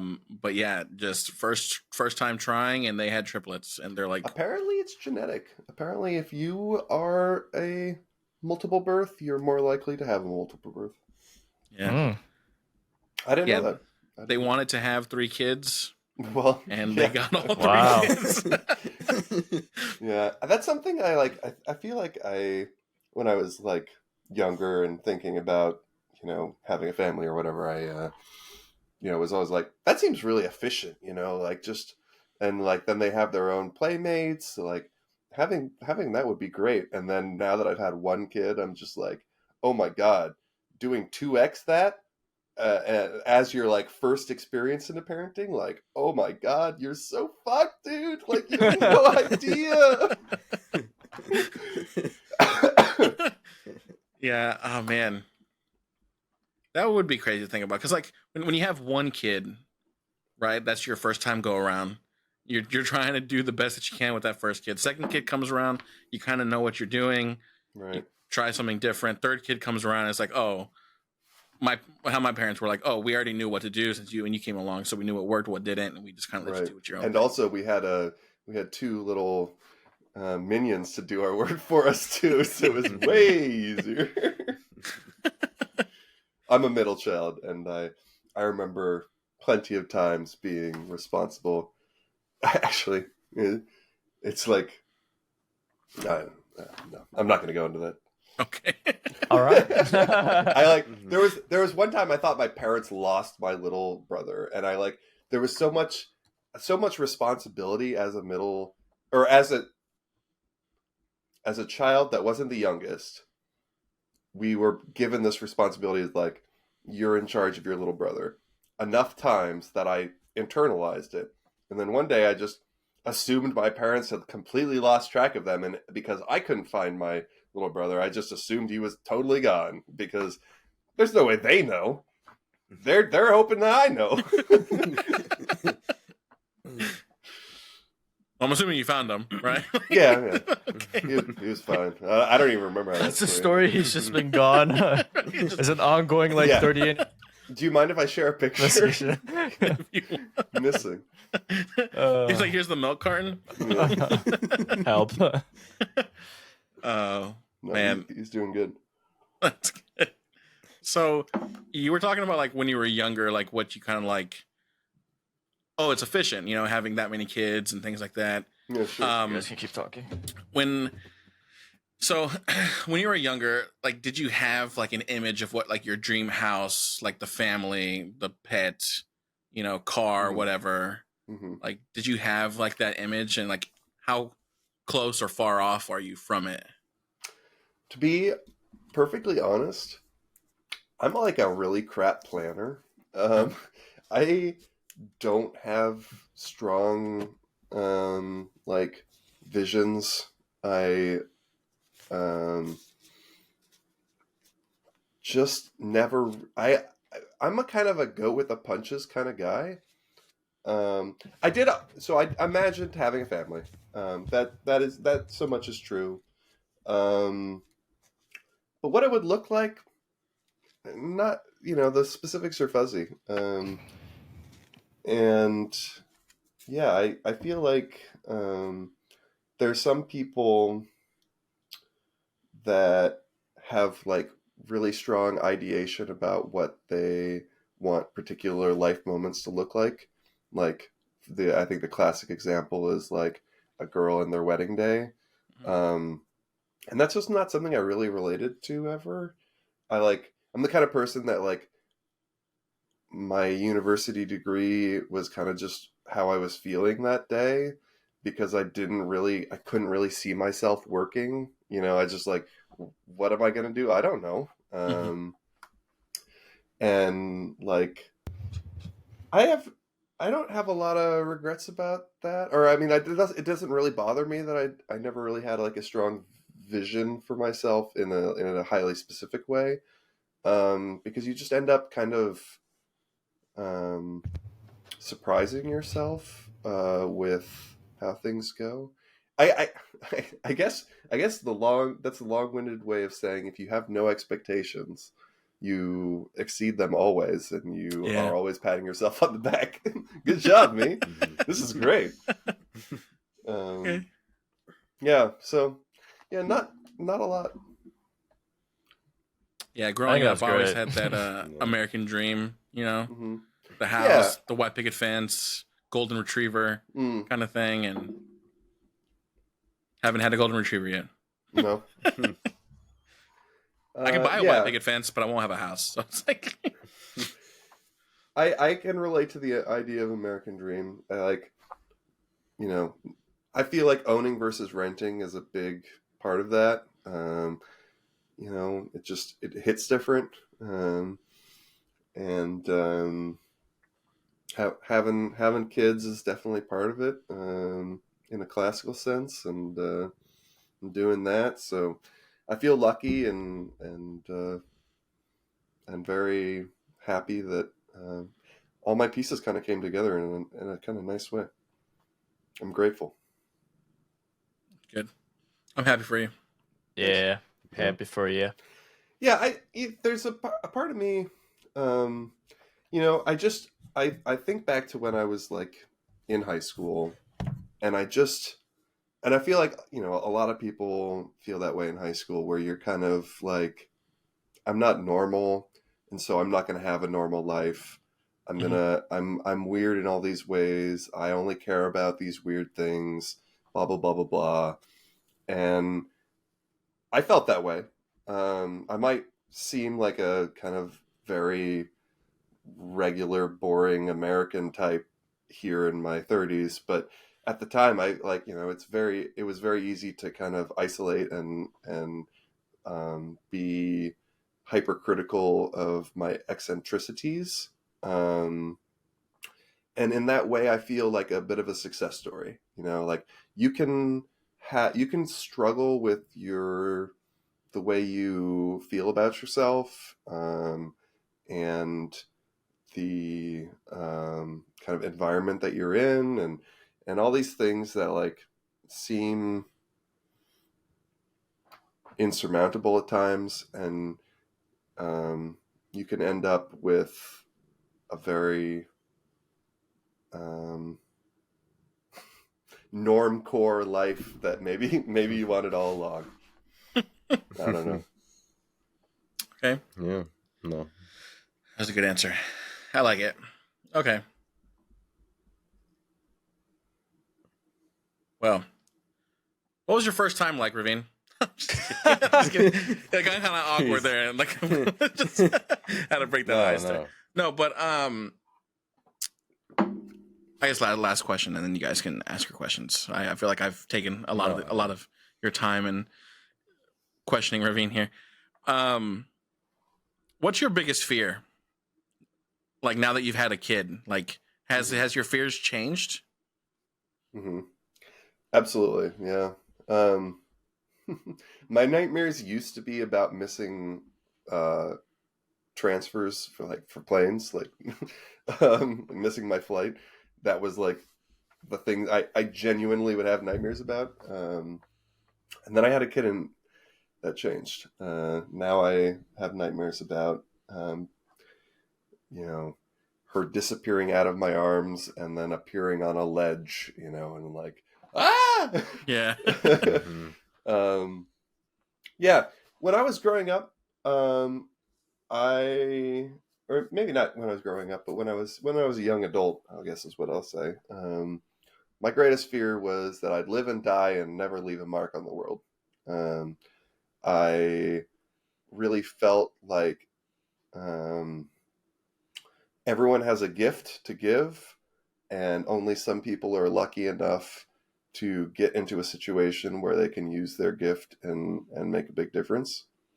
And so everyone's goal should be to enable themselves to be their highest form self and do the thing that they were meant to do. That's like the extent of how religious I am, is like I do feel like everyone like was bestowed some unique gift from God, and that's their purpose. I truly believe in a purpose, right? Mm-hmm. That's what I used to believe. I don't know if I really believe that anymore. Nowadays, I feel incredibly content living a completely non-remarkable life. And I think a bit of that is the influence of my wife, in that the thing about God's gift to something. This was a conversation we had on the beach when we were like 22 or something, and I said, "This is what I feel about life. I feel like everyone's got a gift to give." She said, "I feel like everyone's purpose is to be as nice as possible," and I was just like blown away by that completely different perspective. Life is just about being as nice to everyone around you as possible. That's so different and like borderline incompatible with what I thought about life. Over time, I feel like her influence and that sort of perspective has changed me a little bit in that sense. I think I find complete satisfaction from just being a quality person to my friends and family. And I no longer care about having a Wikipedia page. In my 20s, I would have told you like, I want to have a Wikipedia page. It's going to say, this was his contributions to the world, you know? this was his life lived, and he did some stuff here, and we'll all remember him for that. Nowadays, I don't care at all. Would you say that your daughter is the contribution to the world? Yes, not entirely. Like there's other things as well, but a large portion of it, I do. Yeah. So. All right. I'm gonna make you a Wikipedia page. This page has been flagged for being unremarkable. I guess in the sense that like you wanted to contribute, like you switching that to being nice to everyone and caring for those around you is also leaving a mark for them, and exactly. a huge contribution. I think that was the short-sightedness of my original perspective, is like, you are already leaving a mark. I mean, granted, like when those people die, like memories fade over generations, right? Like I only know a handful of stories about my great-great-great-grandfather or whatever. And eventually, when people stop talking about you, I don't remember who made that quote, but it's like you die and then you die a second time. Yeah. The last time someone remembers about you, or something like that. And that, it's sad, but also it's the fate of 99% of the world. So get over it. Yeah. Yeah. I mean, everyone wants to be remembered in some way, right? Yeah, I think so. But I mean, as long as your closest family members remember you, I feel like for me personally, I can be content with that. Mm-hmm. So, I personally, I don't really care about like my grandkids or like further down the line remembering me. I think as long as like the people around me that I love, like I have them, and I die or like they die, I carry that until I die or they die. Yeah, I think that's very fulfilling. Yeah, well, that's good. That's a healthy perspective, in my opinion. And my 20-year-old self wouldn't understand that, but over time, I've really come to appreciate that, and yeah.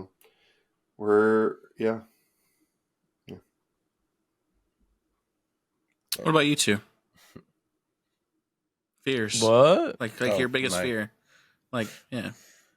Oh God. Biggest fear? I mean, the future, man. Like, I think just going back to like what you asked Rvaen, where like what would you tell your younger self, and Rvaen answered like everything's gonna be okay, like it's gonna work out whether like X or Y happens. I think at this point in my life, that's the one thing I want to hear the most from my future self. I don't think no amount of like confirmation from like my family around me, because it's like my life, right? There's a different path for me, and they don't know my life all the way through and what's going to happen in the future. So I think, yeah, my biggest fear is my future. Just for that reason, I just have no idea like where it's going to go. And I don't know if like what I'm doing right now is like enough and just all that stuff, but I'm battling that every day, No. And hopefully one day I'll come to peace with it, and maybe I won't. I just need to find happiness in between. It's a classic young adult existential crisis. For sure. I want to believe that it's going to be all fine. It's hard to enjoy right now though, because I don't feel like it's all fine, and I'm not where I want to be, and for all that it's worth, I'm right there with you. In my mid-20s, I really struggled. Like I said, I was a substitute teacher because I just couldn't get anything going.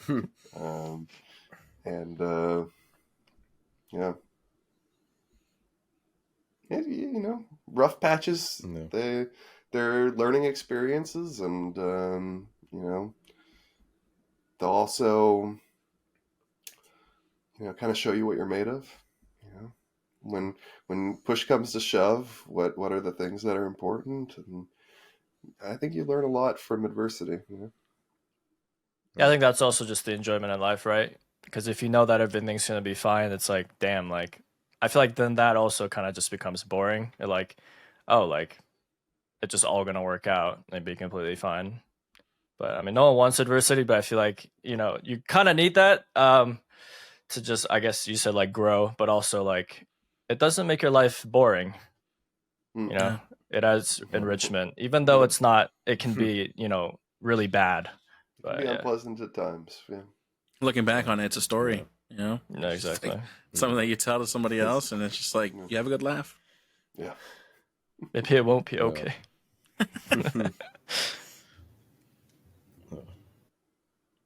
What's the Zoomer sphere? This guy's a boomer. He can't stay up. No, yeah, that's goes to bed at 9 with his reading glasses. Biggest fear, just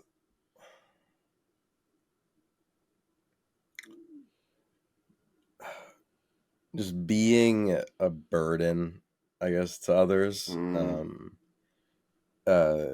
And I guess most of the time I try to isolate myself to prevent that. So I just don't interact with others in my personal or in the IRL space. I get that. I try to stay closed off just because in the back of my mind, because of, you know, past life, I don't want to fuck up someone's anything, and I don't trust my, like, not to say that I'm a bad person, but I don't want to fuck up, and then, you know, I don't want my, I guess, like, if I make a poor decision for that to like affect someone else, I guess. You fuck up my Valorant games, dude. yeah. I'm kidding. So I just try to I stay away from getting too close to people. So yeah, it's easier to not be in the situation if you just remove yourself from ever being close to it. Exactly. Yeah. Exactly. Sorry, but exactly what Jacob said. I would rather just not be in the situation or even close to it to begin with. I get that. Than be in there and have a chance to fuck it all up. There's what you describe. I feel like is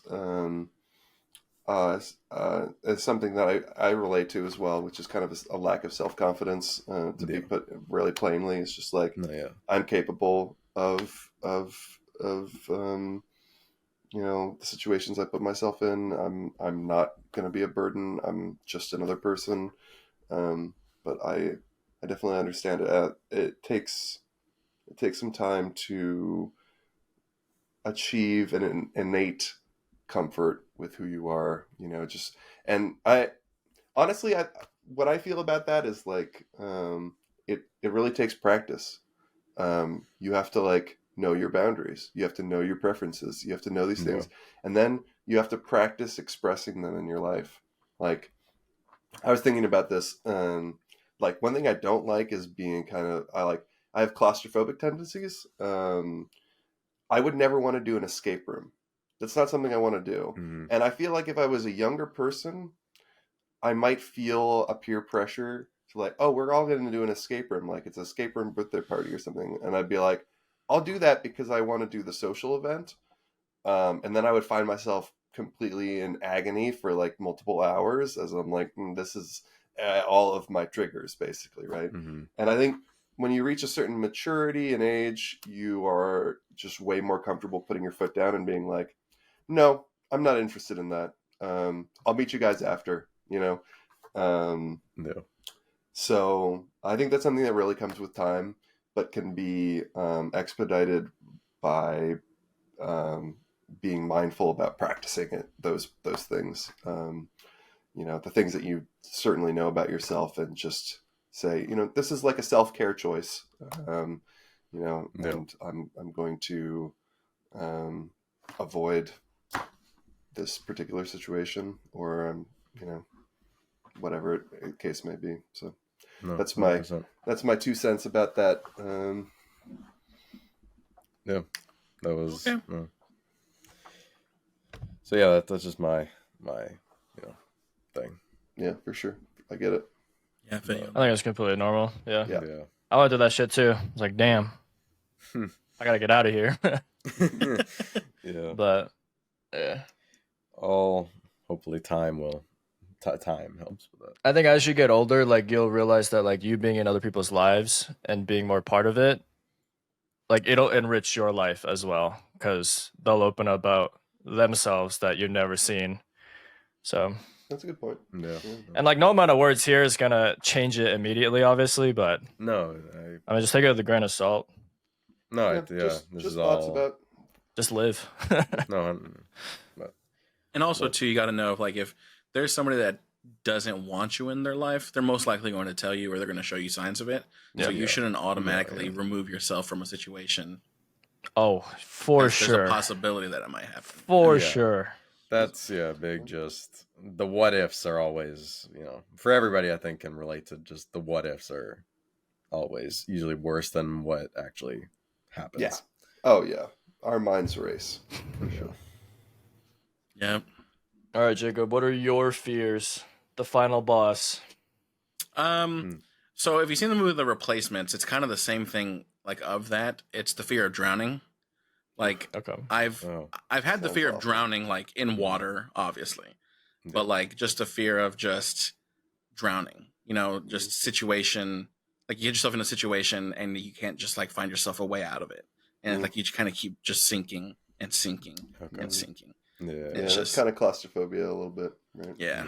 Like actually drowning or metaphorically drowning? So both. Like, both ways. I do have the fear of drowning, so it's like deep water scares the hell out of me, right? Like I can't be in the ocean swimming because one, sharks, but then also two, it's like in a boat in the ocean can't do it because it's just like darkness. But then like the fear of drowning in like a situation, like you make one bad decision and it kind of just like spirals. And you kind of just keep sinking, and it's just like you just feel like you're drowning, Yeah. And it's just like that's what I have a fear of. And like how Rvaen said, like a claustrophobic sense. Yeah. All right. Just don't drown. That is. Just swim. I'll try my best. But no, I've always had that really like since I was younger, and so. Yeah, that makes. And now that we have an audience, what the fuck? Maybe it's Riverside representative. They're administrating our they heard the call. calls. Someone wants a sponsorship. People can watch. I didn't know until you mentioned it, but people can watch this live. Yeah, I didn't realize. I completely forgot what I was going to ask. I'll just like with the metaphorical drowning, as you got older, do you have like mental procedures like safe locks before it just all like floods out, or like do you have like I guess just what do you do to mitigate it? I guess before practices, before my brain just kind of goes into overdrive and like it just starts like drowning myself. Basically, I there are some times where I kind of have to like.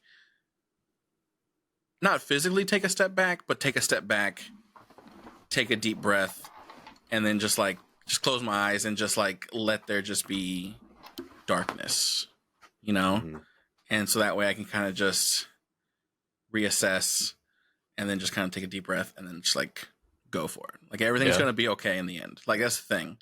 It's like, it's bad to say like everything's going to be okay. Like not necessarily not bad, but it's like how you said like if you know that everything's gonna be okay, it's kind of boring, right? It's just like I know that this is going to pass, and I'm gonna get past this. Yeah, and it's like I just gotta breathe because if I keep struggling with whatever thoughts or whatever, it's just gonna bring me down more. And so I just kind of have to take a deep breath, clear my mind, and just keep going. Yeah. Do you ever try to like?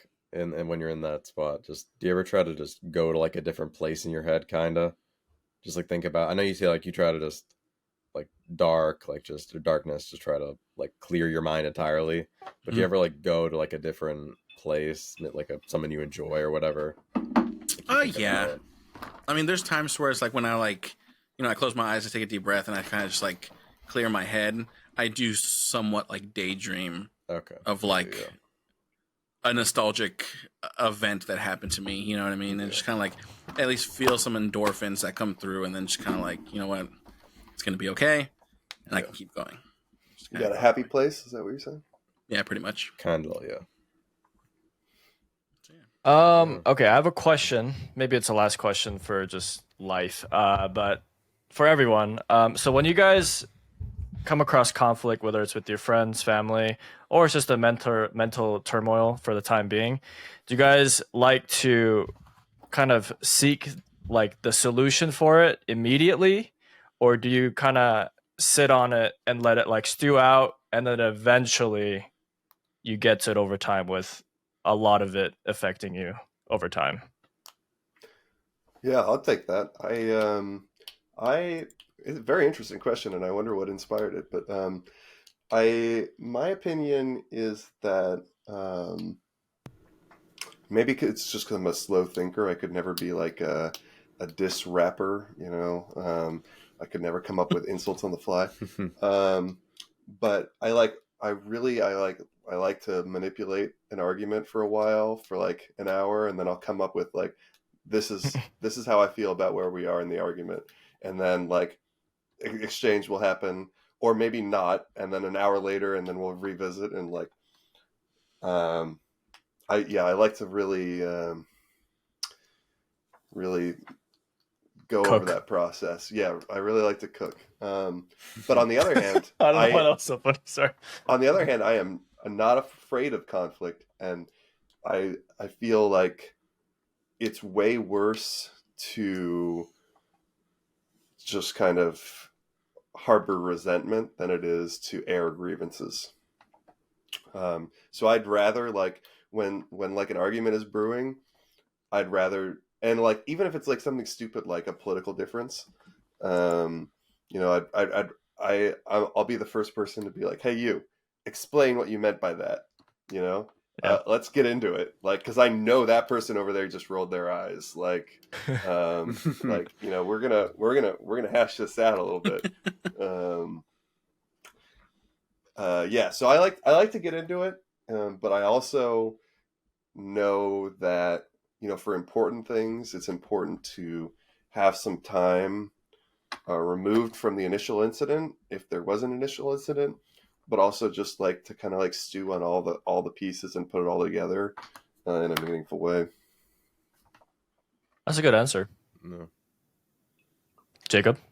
So when it comes to like, so when I was younger, I was more of that kind of person to where like if I saw something, let's see, like I needed to fix it. You know what I mean? Like if I knew something like happened, like I would try my best to fix it. And as I got older, I realized that a lot of the times to where it's like if you're in a heated argument with somebody and things were said and then you try to fix it immediately, it hurts it even more. And so it's like as I've gotten older, it's kind of the point to where it's like I know I said something that I probably shouldn't have said. If I apologize now, it's not going to really mean much. So because they're also in a heated mode as well. And so it's like it's best to just let them simmer, let me simmer, and then I can give them a genuine apology maybe tomorrow, or like, you know, let them breathe kind of thing. And that's something that like I really had to work with, because again, like I wanted to try to fix it right away, because one, growing up, it was a whole burden thing, right? You don't want to be a burden on somebody, but you don't want them to like not like you also. And so it's like, I don't want you to be mad with me because that's not what I meant at the time.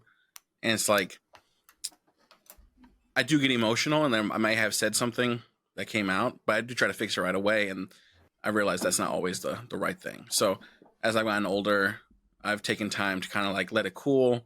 And it's just like, maybe I shouldn't apologize right away because maybe I'm overthinking it. And it's like nothing was said that was actually bad, but I kind of took it that way. And then if I try to say something, then it could make it an actual argument that it never really was. And so, yeah. So as I got older, I've just kind of just learned to cook more. Wait. Yeah. Yeah. You know, sometimes you got to slow roast it. Yeah, let us slow cooker. Slow cooker. So, yeah, I just do that and just go from there. Yeah. That's a good answer. Squiddy? I guess I whenever again to I try to avoid conflict. Like, I guess connecting back to the other question, I really do try to avoid all conflict, just or any. I try to avoid any situation where there could be conflict. But when it does happen, I don't like like Jacob. I don't want people to be mad at me. I don't like people being mad at me. Um, and so I end up trying to fix it. I'm still in that point where I try to fix it like immediately, and and it ends up not being the greatest option. And there's been consequences because of that. Because I just have the wrong timing with saying or apologizing or whatever. And so I'm at a lot of learning points, I guess. I'm at a learning time right now, in a lot of areas. And so I try to fix it. I try to fix it right away right now. I guess. But I would like to get better at, maybe discerning when and at what point you should do that, I guess. Yeah, I think the important thing is that you don't let that negative experience prevent you from putting yourself out there again. I know that is something I understand that person. Like, I know myself, like, that's a bad thing, but yeah, I mean, if you're there, then that's great, because that's you do learn from every experience that you have in that sense, and you do figure out what your personality is when it comes to handling conflict, and how best, and you practice like anything else, like throwing a ball. You practice. Gotta crack a few eggs, make an omelet. Yeah. No. Nice. So sorry, that's No, it's good. Yeah, I respect it. Ross? No, I appreciate hearing a younger folks' perspective. It's funny. I don't have a lot of contact with, people outside of my generation, outside of like you and Avelios and D&D. I know you guys are younger and lived a very different life, and so I like hearing what things remain constant and what things are different. And it sounds like that's a constant. That's just life. I think a lot of life things stay constant. But, yeah. Cross. What? Your answer? Oh, yeah. I mean, I think I get this from my mom. My mom is like a super confrontational person. She's always the argument starter. She's when something's wrong, she always goes to the person. So I'm the same way. Yeah, I mean, it's basically along the same lines that you guys said. Like, when there's an argument brewing, I'm already thinking of solutions and thinking of like, okay, so we can go back to here, we can communicate this, and we can go back to here. I did that with my girlfriend for a little bit, and then I realized that like she minimizes and I go all out, and it's really bad because I'm already at the point where like I can communicate all my feelings and I've already processed it as we're talking. But for her, like, she needs time to like take it in and think about what she needs to say. Like, sometimes like she has no idea like what just happened. So like in that sense, we're in like very different pacing, but I've learned to pull back and just let the other person do whatever. But it like when I let that person just like leave them to like be mad and then process their thoughts, for me, maybe this is something I need to work on, but I go insane. Like I cannot relax. I'm pacing around my room. I'm constantly anxious. So like I can never have like a problem just stewing there because I can't live my life. And I know like there's a lot of problems that I cannot solve at that moment. So I mean, yeah, I think there's positives to like figuring out, like learning how to communicate right away, but I've realized that like getting into relationships and meeting other people, like it's not necessarily like the it's not always a positive side to communicating. So yeah, I mean, I just learned to be more patient, I guess, with my words and how to You should enter. write it whenever like something like that happens. You get like a journal and just like write your thoughts down. Yeah. So that way, it's like you're communicating it still. Yeah. So that way you can kind of let yourself breathe a little bit. And yeah, just... journaling. Yeah. But yeah, I had to learn. I'm like, why? Like, we can just talk about it. It's all out there, you know. Yeah. But I think it's sometimes. Sorry. No, it's so good. I mean, like, I'm not. The thing is, like, there's a fatal flaw in that too, because I'm not always right, and the things that I do want to say can be wrong. So I really do have to let the other person like stew a perspective. Otherwise, I mean, that's abusive. But yeah, I mean, it's another way of just like humbling myself. Like, I don't know everything. Yeah, I could definitely relate to that. Like, definitely, in my 20s, I would say that I was headstrong in being right with opinions, when opinions are opinions and not facts. You know, and yeah, that's definitely a growth I can relate to. I definitely spent some time going like, okay, just because you're confident about something doesn't mean it's true for everyone. And, Exactly. you know, you can kind of just hold on to that. You can just smile and nod. You know, smiling and nodding is fine. Yeah. Oh, that's a good question. Heavy right now, dude. Yeah, that was good. I don't know. Right. I don't know what led to that question. It just popped up. Yeah, we've talked so little about video games and D&D. This has been mostly a psychology podcast, which has been fascinating, but just not what I was expecting. Yeah, no, it's been. Yeah, I guess when it came to the questions, I had a lot of live questions. No, it's good, honestly. No, yeah, it's yeah. I mean, not only did I get to learn about Rvaen a lot more, like I feel like I know you guys way more than I used to, so that's good. Yeah. Just another way of communicating. True. Yeah. All right, so we are at 2 hours, but I'm comfortable going way over that. If you guys are okay with that, I just wanted to do a check. Mm-hmm. See if we're good to keep going. Yeah, you got me for a little bit longer. I'm single parenting tomorrow, so I'm gonna have to be up relatively early and whatever. But you got me probably for another hour if you want me. Okay, cool. Yeah. Just give the cue, I guess, if there's any. Okay. Shouldn't take that long. I feel like we can just go into D&D and kind of go through there and have questions if we do. And all right.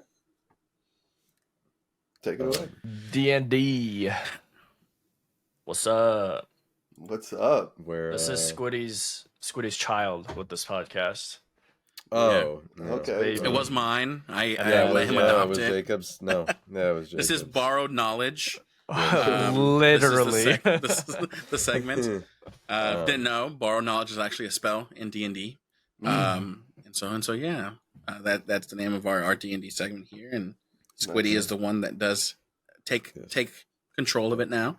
So thank you for the reins. Take it away. I guess. All right, we're just simple question. Not. I already know the answer, but I would like to know. I think I already know the answer, but I would like to know why. What is your favorite class in D&D? But why is it your favorite class, and what do you like most about the class? What do you think my favorite class is? Druid. Yeah, Bard. A Druid and Bard are one. Druid out there. Druid is my favorite class. For one, I feel kind of ideologically aligned with the Druid. They're very neutral and very kind of naturalist, and those things resonate with me for whatever reason. I also think their spell list is very versatile and fun. I think Wild Shape is incredibly fun ability, and I don't know if you played WoW at all. The druid in WoW is incredibly versatile as well. You can tank, you can heal, and you can DPS. You can do all three major roles in WoW as a druid, and I always liked that versatility. So it always felt to me like the best class. Bard I like as well. I'm a musician. I got a pile of instruments over here. Damn. And I thought when I started playing a bard that I would like play musically as like while I'm playing the game. I would like do my bardic inspiration with an instrument, and it was actually like way harder than I thought it would be. Like, I don't know, maybe another 5 to 10 years of playing a bard in D&D, I might be well versed enough to be able to improvise bardic inspirations while also playing D&D, but I never really got there. But bard is kind of a similar class in that you're not super great at one thing, but you're pretty good at a lot of things. And like you said in the very beginning of this podcast, I'm kind of a Renaissance man. I'm kind of a lot of things decent, not great at any one thing. And so that's another sort of alignment that with those classes and myself, it feels comfy. All right. That makes sense. Yeah. I don't know, Cross, you want to do like back and forth? I know you have a couple. I mean, I should ask this first, but what got you into D&D? Just, yeah. Yeah. So one of my teammates in college, we ended up living together.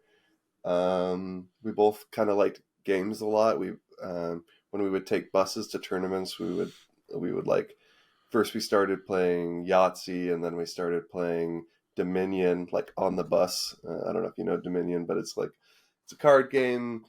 So it's a little hard to play on a bus, but we were like so into it that we would do it. And like the sort of like interest in board games kind of kept going and going. And our senior year, he was like, for Christmas, I asked for a beginner's D&D set, and I got it, and I'm bringing it to campus. And he brought it, and we started playing it a little bit. And with 3 other roommates of ours, and we had a really fun time. And that's how I started. I immediately homebrewed a campaign after we played the like built-in one. I just was like, all right, I'm gonna do like a Princess Peach style. There's a bad guy in a castle and he's got a hostage, and like you're gonna have to D&D your way into it and save the hostage and kill the bad guy. And I did that, and I spent countless hours cutting out grid paper and coloring with colored pencils, because this was all before digital D&D, and super fun. And then after college, I didn't D&D for a little while until the kind of digital D&D age started, which was like a little bit before COVID, but really got going during COVID, because everyone was like, I can't see my friends physically, but this is a way that we can hang out together. So we started, we did a Tomb of Annihilation campaign with me and that original college friend, and then some other folks, and we did that for a year or whatever, and then we did another campaign together, and then that's kind of where you guys ran into me, which was like kind of right after playing as a player in 2 pretty long campaigns online, and somewhere in there in the last couple of years, I did run a one shot that I wrote. I took the premise of the movie The Hangover, and I turned it into a D&D campaign. So I've written 2 campaigns, both on the shorter side, but it's kind of fun to do. And then I've DM'd I've DM'd both of those homebrews, and then for you guys. So I'm not like a veteran DM, but I've done a little bit. And then played a little bit in 4E, played a little bit in 5E. And yeah, D&D is the sort of thing, I know I've said this a couple times during this podcast, but like takes a lot of practice. I've practiced a little bit. Enough that when Jacob expressed interest in getting a campaign going, I felt like I could be the DM.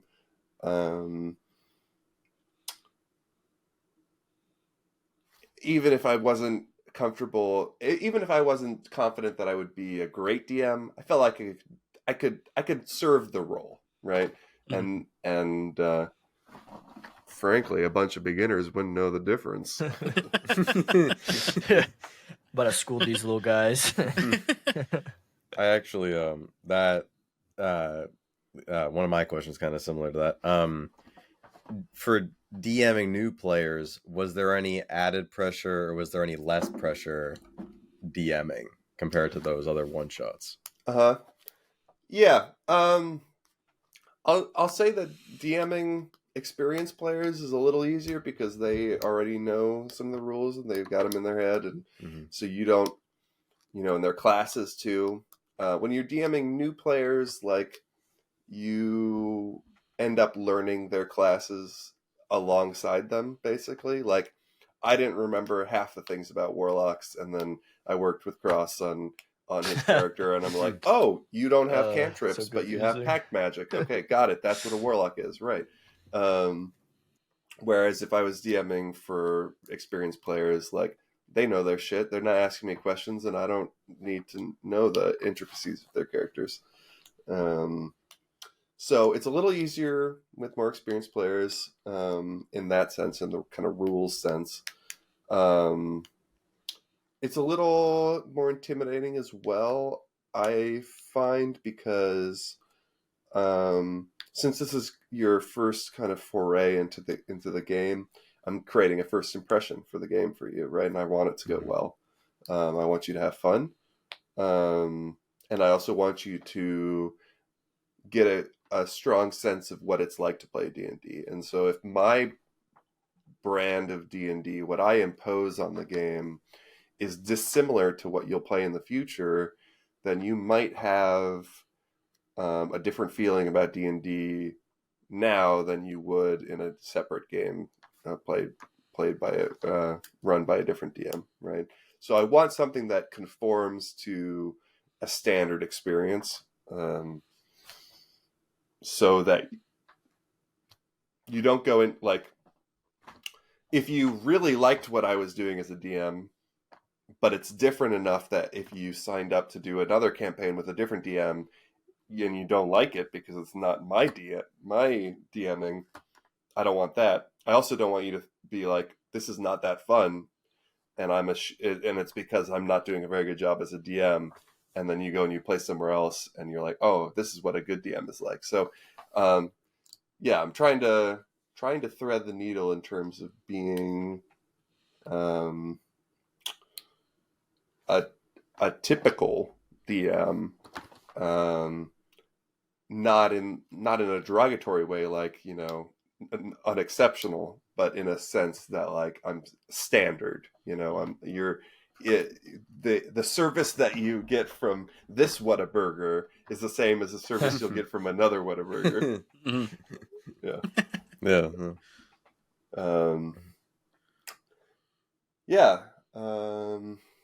And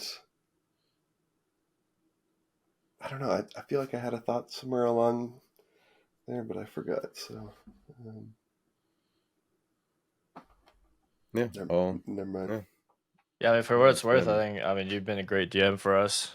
Yeah, you're gracious enough to, take a slot out of your busy week to play with us.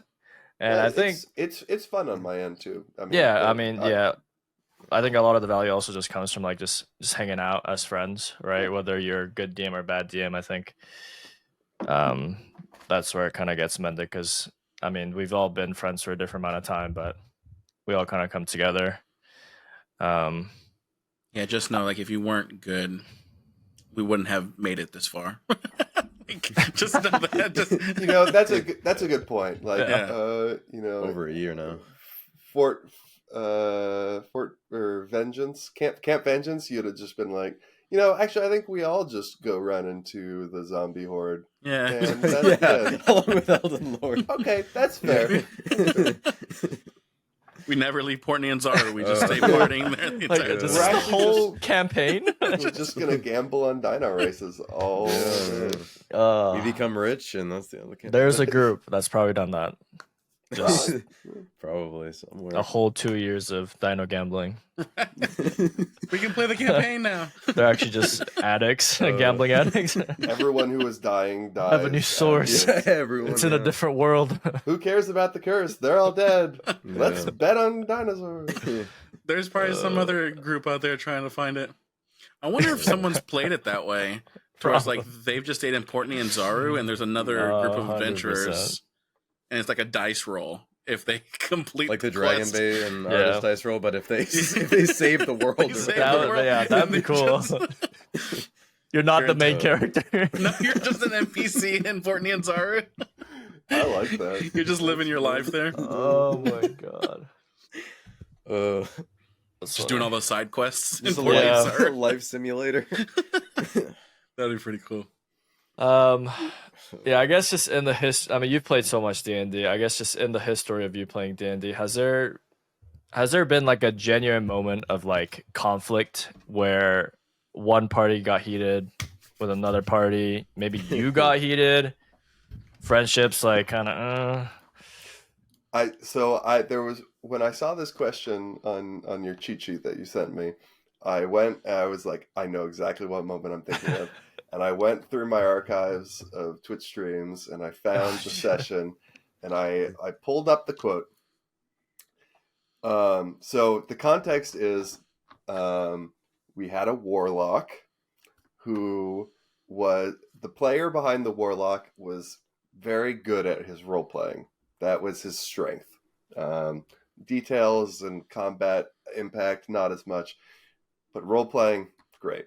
And he, his patron was like a watery octopus god, and he was given the chance to open a portal to this watery dimension in the middle of the Tomb of Annihilation, completely regardless of the health and safety of his party. And he took it, and he said, I'm role-playing the shit out of my character, and I hope it doesn't kill us all. To which one of our party mates responded, it's at least very close to getting you killed, I'll say that. The implication that we're just going to murder this guy for doing whatever the fuck he wants. Anyway, warlocks can be dangerous. Jeez. Damn. Oh my. Oh shit. Yeah, so there was some conflict there in the sense that you know, this guy he's playing as his character, but he's apologizing to us because he's like, listen, this character is about to make a bad decision, right? And sorry. And we're like, well, maybe you should just not make that decision. But so that's the sort of balance that you get with D&D, where you're like, it's role playing versus also it's a team sport sort of thing. And we ran into that conflict, and that session was awkward. There was like a couple of hours of like, you know, if you do that, I might stab you. And like, oh, you know. But yeah, that's probably the biggest conflict that we've seen, was just like a character, just the role play was too enticing for them not to do something that was strategically hugely unbeneficial. And I am using vague words because it happened in Tomb of Annihilation, and I don't want to spoil it for you. But maybe at the point when we reach in this campaign, when this happens, if it happens, I will say, this is where it happens. Okay. Okay. You know, not gonna lie, the way that I would be playing Fengol at the beginning of the campaign, I had the idea of killing Elden Lord. Oh, yeah? That doesn't surprise me at all. That doesn't. I wanted to kill him too. The first I want to say this. The first thing I ever did in this campaign was try to kill whatever her name was. I tried to poison her. Yes! That was the first thing I ever did in D&D. Was I try remember to kill that. the main character that was setting us off on this whole thing. I tried to poison her drink. First 10 minutes of the session. That's the first thing I ever did. That's right. Yeah. And it's like I tried to, and then there was the whole Portney and Zara thing. You got knocked out. Yeah. You got knocked out by Hugh Hackenstone. So much bullshit. I've always admired your ambition, though. You were always just let's fucking go. I'll throw down the gauntlets with anyone. I don't know. I didn't want to come out and like tell Squiddy, like, dude, be part of the team. Like, no, Be chill, bro. Looking back on it now and watching D&D and playing a lot more D&D and, the Critical Role and Dimension 20 and all that, I understand that I don't know what I was doing, but I try to give myself, I should have done some of the stuff that I did, but I try to give myself at least a little bit of slack because I didn't know what I was doing. Yeah, I mean, I had no fucking idea. I didn't know what this game was. Now I would like to think I have a much better understanding of, not doing stupid shit. At least like really killing the main person, sending you on this entire adventure. To be fair, what I'll say is most people new to D&D are too conservative. They're like, I'll just go where the party wants me to, and like if I feel like I can contribute, I might contribute. And you were always the opposite of that. Like, let's make some burn waves. down the fort. Yeah, yeah. I wanted to burn down the whole city. Yeah, I mean, it's a refreshing take. No, yeah, I think I almost killed you. No, I wanted to kill him. It got to the point where I was like, I'm gonna die. I had that talk to you after you woke up in the lizard, the thundering lizard. Yeah. After you woke up getting knocked Hugh out. Hackenstone in the I had that talk with you, and I was like, let's hope this kind of suck in. I'm not gonna lie though, the Hugh Hackenstone Squiddy rivalry was so on the fly. It really fueled me through chapter 2. I loved sowing some seeds of like the rivalry all over. I really do wish sometimes like what could have been. I really do. Continuing with Elden Lord. But that was my attempt at trying to create a backstory and make some intricate thing with my character. Was the first NPC I saw, I was like, you and me, we got shit. Like, so. And then I just go up and punch him or something? I don't know. But you went up and punched him. I just went up and punched him. You remember me? Yeah.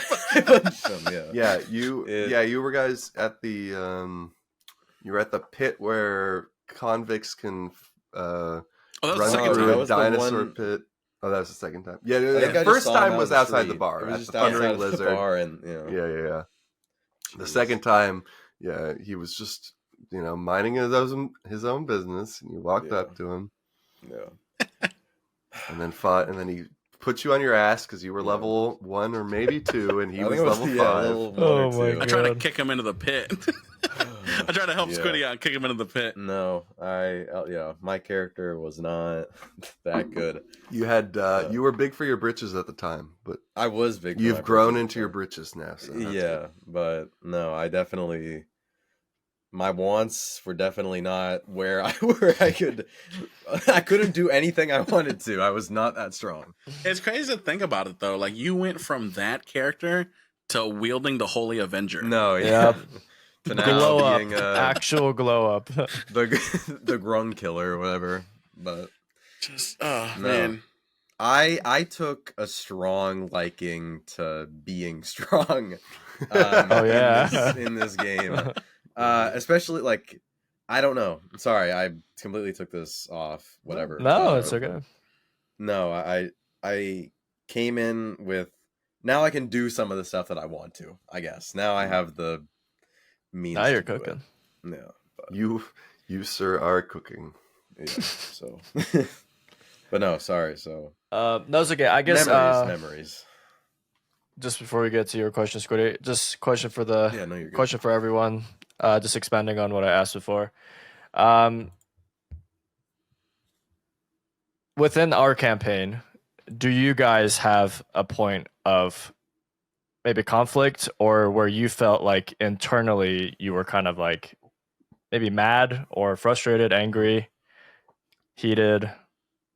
The Elden Lord Squiddy Elden part at the Lord thing? beginning. Yeah, Just like- yeah. No, if everybody said that, I would have no issues. I'd be like, yeah, no, you're right.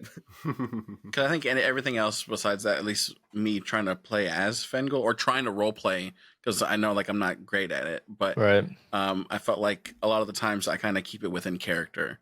Like if he's getting mad or angry, I'm not mad at you guys. I'm just being mad as Fengel, sort of thing. And it's But the Elden Lord thing, No, that you were was mad one at me, that though. really got under my skin. No, I was like, you're gonna ruin this campaign. He's like, we're not gonna know what to do. Oh my god. I just made enemies with everybody. Like, You Sindra did. Sylvain's gonna die, and how are we gonna get to Portney and Zaru? She teleported us. The campaign just ends Well, yeah. at Syndra. Oh we my spent 7 god. months on a boat trying to get to the island of Jolt. We just got there as of now. Yeah. If Syndra did die, like, what would be the next step? Would you just put us in a different campaign, or Like if Squiddy poisoned her and she died first day, how do we get to Portney and Zaru? Like does it campaign even so continue? the campaign does says you can take a boat to Port Nyanzaru. You don't have to take a portal. Okay. Some people do that. There's like a sea monster that's written into the plot as well. If you take the boat, you can end up in a sea monster campaign. It's like a giant turtle or something. It's like mildly interesting.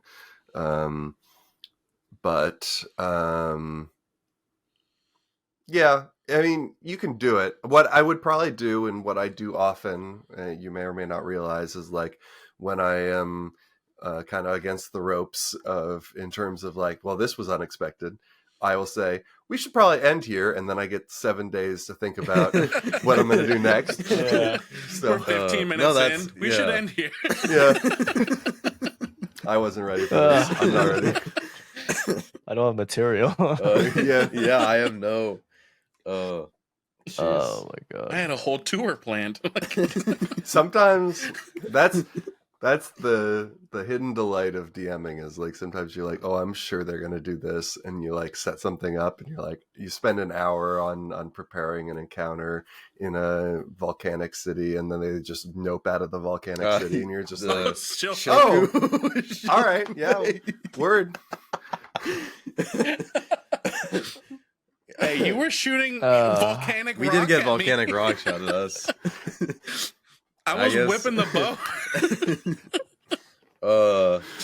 I mean, volcanoes do, you know? Yeah, that's true. I would love to know what was actually in that city at some point. Yeah, we'll never. I mean, it was filler. To be fair, it was filler. Like Filler nothing episode. essential was going to happen in there. But I did like prepare some things for you to do should you go in there. Then we just talked to Zorbos. Yeah, we had Zorbos. Yeah, we got Zorbina. Nah, it's cool. I was hoping you guys would go to Hagrimar, right? The Dwarven Forge. Yeah, the Dwarven. I don't think we went there when I was a player. And it seemed kind of along the way and has some interesting stuff. So I was glad you guys ended up kind of beelining it to there anyway. We almost died. We had to hide in that room. Oh yeah, the fireball. Oh, yeah, the fuck. whatever mount shot like a fireball, and it like fucked us all up or whatever. Yeah. Killed All those dwarves. albino dwarves died. Yeah. I remember Squiddy saving everyone by recognizing the fact that he should jump on the retracting bridge so that someone could pull the lever. Otherwise, you were all going to be stuck in the vault. Yeah. That's what I remember from that. I remember Wrath throwing dwarf into the lava. Oh yeah. Oh, I And then he remember stopped that. playing. Yeah. He was just like, yeah, eat him into the lava. And we were all like, really? And he was like, yeah. I was all Oh, okay. Okay. Oh, And then my goodness. Undril was like, I thought you guys were cool, but you're actually psychos? Ran into timber on the way to Omu, which Cross got us out with like said like the girl that we saved was like certified Mordai, by Chef Mordai certified. yeah. So she maybe went to go kill the innocent civilian. Beastin'. Yeah. Jeez. Yeah. And she came back around, but she never saw us. Yeah, we were gone. Jeez. Man. Squiddy, moment of conflict. Oh, moment of conflict. Yeah, I wasn't okay. I would say probably the whole Fane fight, the one where Miracle died. I'd probably say that whole fight. Not. He was mad at Sun. I was I wasn't mad. I was definitely salty. Madge. I was salty a little bit. I'm not gonna lie. I was just.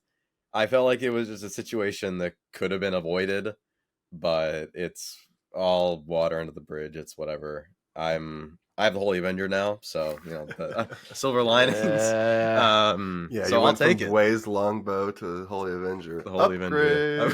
Avenger. Actually, I a quick side note. Did you expect me to do that?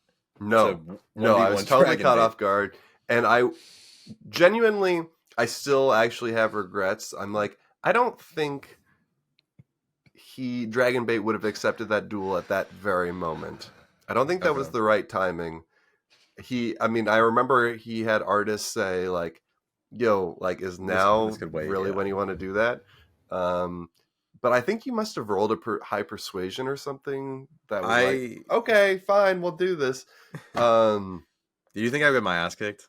Genuine question. No, you burned all your abilities. I burned everything. I literally burned everything. And for that, I think you are rightfully rewarded with that that weapon. What I will say is I was dreaming up ways for them to take it back from you. That's fair. Before they left, I was thinking, yeah, they'll probably like turn you into a block of ice and then take it from you and then leave.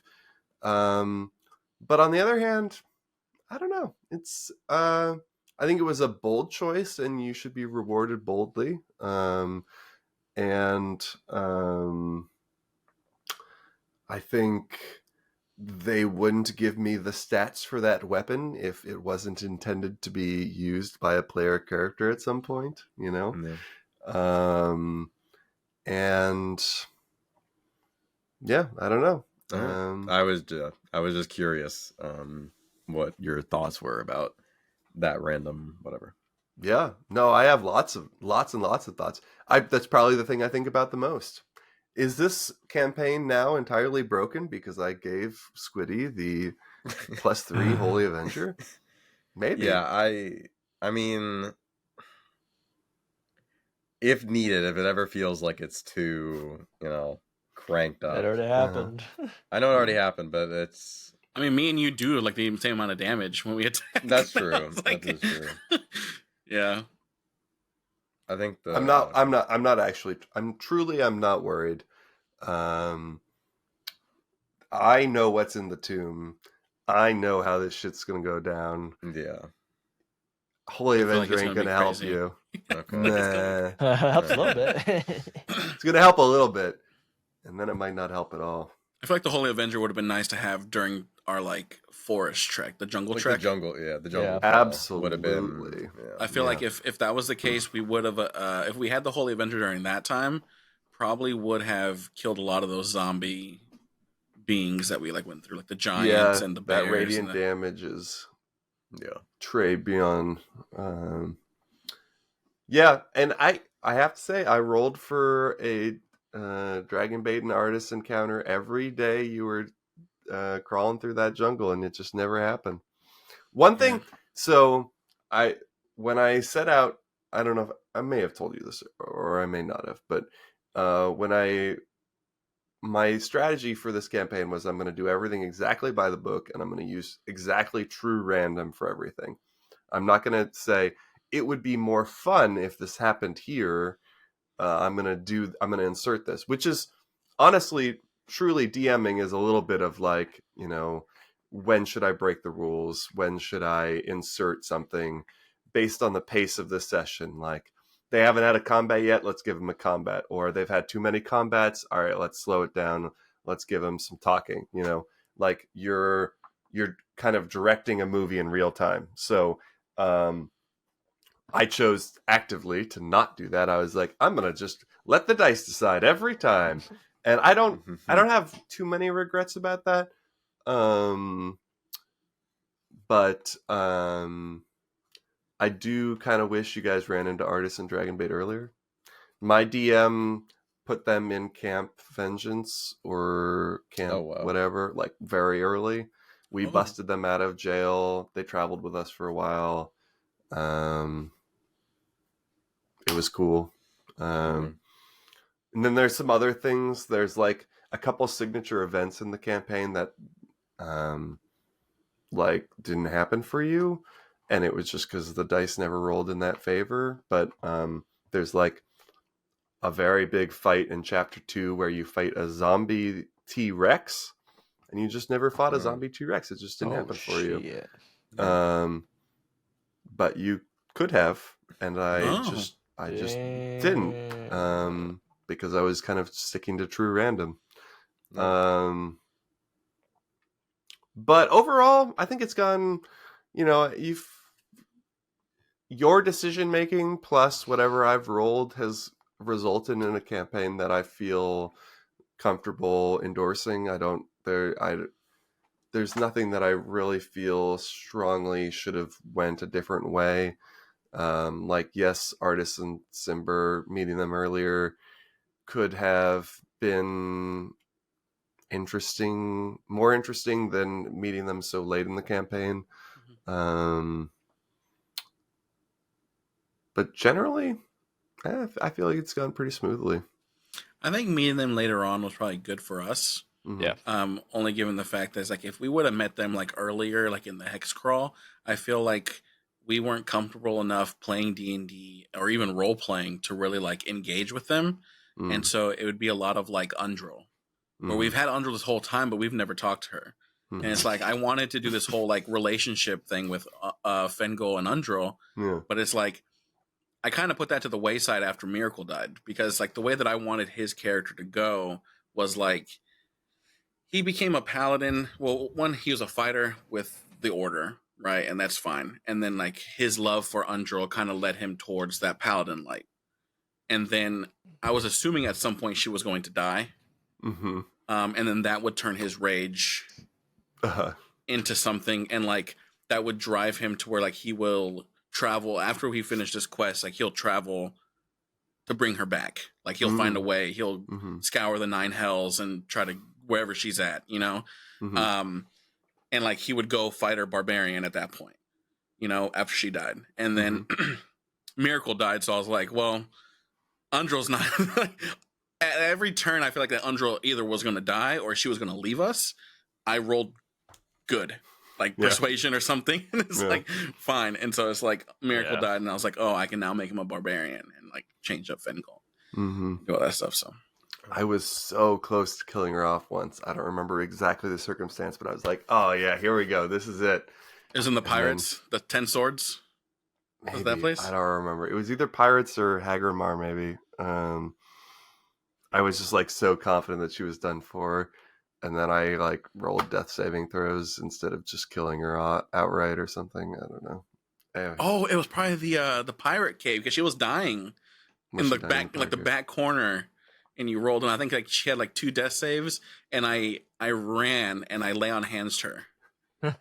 That sounds right. Yeah. But yeah, no. There was a lot of times where she almost died, and I always saved her. She'll never die. She'll never die. She's just a heal bot. Now we have 4 people, so we don't necessarily need her to like actively be in there. So now she's just a companion. She's fine. the bodyguard for Orvex, so. Yeah, True. it's fine. At this point, you guys have so much sentimentality, that we could never travel without Undril. Yeah. You're If gonna she go dies, from chapter 1 to chapter 5, all the way with Undril. You're gonna return her back to her house. Here you go, Undril. You did it. Good job. And she's gonna say, "Wow, what an adventure!" Wow, that's crazy. hey, that's your character, Rvaen. Like you, I truly have been on this campaign. that's your character. It's fun. Like, yeah, honestly, if Undril were to die, it's like we lost you as a player. Like, it would. I think it genuinely would be sad if Undril. because it was kind of like the whole Selita thing, right? Like Cross kind of felt kind of weird when Selita died, because it was like Rvaen played her, and it's just like now she's dead. It's just like, Yeah, she was a bitch though. Oh my. I would be like, there's certain things that I'm interested, like the whole like nanny poo poo thing. Like I feel like she should have been like more. I don't know, but like if we attacked her, she would have been more. yeah, that always the just felt dark like arts. There was more to Nanny Poo Poo than you guys discovered, for sure. Yeah, she became more of like comedic relief, I feel like. She did. Then, yeah. There's a Tomb of Annihilation subreddit that I'm on. I've been on forever, and it's not a very popular subreddit, so I don't see content from it very often. But today I saw a post float up that was like, what are the favorite NPCs from your guys' TOA campaigns? And Nanny Poo Poo is at the top. She's just silly. She's kind of fun. Oh. What did you guys play? You guys played beard pong, but she had her own like Brandy, I think. Brandy? Yeah, Brandy pong? Brandy pong. Yeah. I must have been drinking brandy at the time. Apologies. And then we lost, and she had to run around naked, or she lost. Yeah. And she had to run She around lost. naked. She had to no, run around the house no. naked. Yeah. Jeez. Oh, Yeah. She's funny. What was your what about you, Cross? To Huh? answer your question. What question? The sense of like conflict, like Oh, I mean, I've talked about this before, but it's when we almost got wiped by the first encounter of the Red Wizard, and there was a lot of miscommunication, but they essentially thought I died or I went down, so that's why they gave up the cube. And at that moment, like, just as a person, I was like so angry because I'm like, damn, we gave up so fast, but like I'm still up. I have like stuff to do, so I was salty that like we gave up so quickly. That's pretty much it. That was a weird encounter. And I wrote to you guys about in Discord about the decisions I made and how they might have been faulty. no, it's fine because I felt like because Cross has even said that gave him a new like outlook on D&D, like on his character. Yeah, like he said, like before, like he never really cared for his character, but then after that, like he is like my character almost died. He's like I have like he cared for his character. yeah, I'm more invested. Mm-hmm. Trying to explore Mordai a little bit more. And Mordai's changed a lot since then. Yeah. You've done a good job with him so far. Thanks, dude. I'm good. All right, what's next? I had a for everybody, I guess. So I said, what is your favorite? And I not specific to this campaign, I guess for Rvaen, because I know you've done other campaigns, or I guess if Jacob, I know you've watched, or in Cross, you've both watched, actually, I guess D&D shows, but I guess what's your favorite like nat 20 moment that was like a crazy like what the fuck a nat 20 now, or the craziest like nat 1 like crit fail like right now? Like it should have been like it was a crazy success or like a crazy failure. Yeah, the one I think of is we had a situation where we had our strengthiest strength guy, who was a barbarian,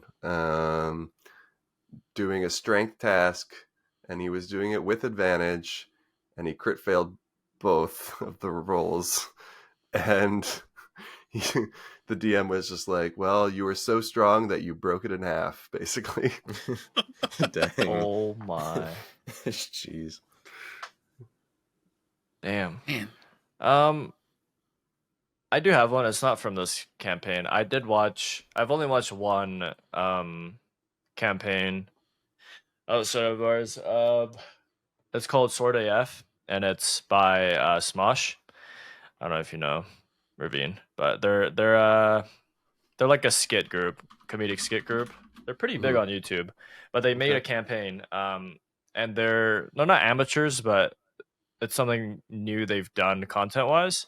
Mm-hmm. And there was just this moment where there's a character named Bug, and Bug is known to be super low self-esteem, doesn't really get anything done. Dwarf paladin or a cleric, I don't remember, but it was just at the ending scene where it was like a mimic castle, and there was people rushing in, and she like mimic was dead, so the castle couldn't move, but she had this like ability to like reanimate the dead or something. I don't know what spell it was, but she just like rolled incredibly like nat 20s back to back, to the point where the DM like broke the rule of the spell to bring the castle back to life for like 10 seconds to like move it super far across. And yeah, that was really cool. Spoilers. Sometimes you gotta break the rules. I've watched so much Dimension 20, and there's so many good nat 20s that have been in that show. I wish you didn't, because I feel like you're secretly comparing me to Brendan Lee Mulligan, and that's not fair. That's not fair. He's too good. No, I'm not doing that at all. I swear to you, I'm not comparing you to y'all. You are your own DM, and I've known. You've come to terms with the fact that I'm not Brendan Lee Mulligan. No, I've come to terms with that. Like at the beginning, like I knew like every DM is different. No one's the same, because it's like there is Brendan Lee Mulligan, there is Abria Iyengar, there's Matt Mercer. There's these different DMs. And it's like they're all different in their same rank. They're all not the same, right? And it's like I don't want you to think that I'm like he sucks. Like I'm not thinking that at all. I'm already thinking that. So. Don't. You're great. All right. You're in your own class. Okay. Damn. Just Rvaen. I'm just Rvaen. Now, one thing that I can think of is it's in Unsleeping City, part 2. So Allie Beardsley rolls the best nat 20s in any Dimension 20 campaign. Like, it's just crazy. So they're in this place, and they're just walking. They sense something, and they keep walking, and they can feel it. And they cast... What did they cast? He had them roll the nat 20, and he literally tells Allie, like, if you would have rolled a 19... you would have been fucking dead. Oh my god. like the nat 20 saved Allie, because like there's this monster that's invisible, and Allie was in the middle of it. And they cast banishment because they knew that they were there. And so it's like, yeah, if they didn't roll that nat 20, would have died, and like that character would have been gone. And like that character is like a big character in the campaign, and so that one always just gets me. And then there's also another one to where it's a divine intervention where they have to roll like 100, and they actually get it. Oh yeah. And Brennan just goes crazy. Like he's cheering for the dice. Like as the DM, he's cheering for him. He's like, yes. He's like, you do not know the odds of like it actually hitting. But yeah. And it all came together because it was like he rolled it, and then there was like a bardic inspiration, and then there was like a bless, and like it all added to the exact number they needed. And yeah. Damn. That's pretty dope. That's the best part of D&D, to be honest, is when like odds are beaten, like the impossible becomes possible. Like the confluence of like a random character trait and like a random happenstance lining up such that everything hinges on some weird thing happening, and someone remembers that and says it out loud, and all of a sudden they're like, "Of course, that's what happens." That is the spirit of D&D. Yeah. When that happens, that is the joy that gives me. Yeah, that's all the questions that I mean had written down, I guess. So Cross has any? All right, last question, and we can wrap it up unless Jacob, you have any questions left? Well, I have one last question, but I'll do that as the outro. Okay, so that's good. Yeah, this last question for me. What aspect of D&D do you enjoy the most? Yeah, I just said it. When really like unlikely things happen, but because people are role playing well, and because like random dice rolls happen, and because like the plot is just in a weird particular situation, and they all align for some really weird coincidental thing happening. Just like a culmination of everything, and Chef's it just kiss. works. That I love that shit. Again, I've told you guys I made a highlight video of when I played Tome of Annihilation. I'm going to share it with you guys when you're done, because there's one circumstance where that particular thing happens, that like crazy alignment of things that like so unlikely, but the fact that it did happen, choice. That's cool. All right. That's good. That's what I live for. Yeah. And I'm sure that's happened in your guys' campaign. Obviously I try to reward inspiration when that happens. I'm also trying to be more liberal with inspiration in general, but there are certainly times in this campaign where I've been like, oh, that is just perfect. The role playing led to a particular outcome that is just nice for everyone. I really love it. Has there been a moment that's like stuck out to you in our campaign that you're just like, I like this? I'm sure there has been. Let me think. What comes to mind? You know, when you guys fought the pirates, got the eye, and Squiddy was about to poke his own eye out to put the magic eye in his eye. I was like so on board for that whole thing. And then when he threw it into the bay, that felt like a real like maturity moment, where he was like, yes, I could do that, and there is a chance that I become like magically empowered, but also, isn't it probably likely that I end up just going blind in one eye? Oh my! And like a shark swims by and eats it or whatever. Yeah, yeah. I was just like, I'm gonna get rid of this temptation. Yeah, I was like, I could go back for it, and then just shark swim by and ate it. But your character was just like, Miracle was like, it's delicious. The potential. Yeah. And I was like, the one thing that I can do would be totally gone if this went south. Yeah. The only thing. But yeah, I'm sure there's other things too. We've been going now. Has it been a year?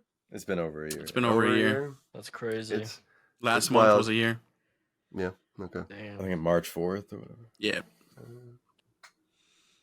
All right. Well, that's really all that we have. Rvaen, thank you again for hanging out with us today. Just 3 hours? Come on. Just 3 hours. I do want to leave you with one last question before I do that. Okay. To who have listened to this podcast, thank you guys so much for hanging out with us for this long. This will be our longest episode. Yes. If you're watching on YouTube and you haven't subscribed, make sure you subscribe already. Make sure the bell notification is on. If you're listening audibly on Spotify or Google Podcasts, make sure to leave a review. Also, comments. Let us know what we're doing right, what we're doing wrong, so that way we can work on it. And Rvaen, before we go, if this was your last breath, what last word of wisdom or quote would you like to leave us with? Yeah. Realistically, it would probably be something like that, like and then dead. But so I thought about this question. There are a couple mantras I live by. One is we're here for a fun time, not a long time. I really like that one. You just have fun, do things that give you joy. I have a professional mantra, something I use at work, which is make it work, make it right, make it fast. That's the order in which you should do things. So first, just cross the finish line. Second, do it the way you want to do it. And then third, make it efficient, make it really. And so I've shared that with my coworkers and they seem to really like it. So I bring that up now. But I think there's a value to the idea of like really giving yourself reasonable goals. Don't try to be perfect right off the bat. Try to work towards your goal in reasonable steps. And then, like I kind of mentioned in the first hour of this podcast, I think the last breath I would say is, sort of be at peace with yourself and find beauty in simplicity and domesticity, and it'd be very rewarding to live in the service of just a few other people. So, yeah. All right. Well, again, we thank you, and to whoever's listening, you guys have yourself a great day. Have a good night. See you.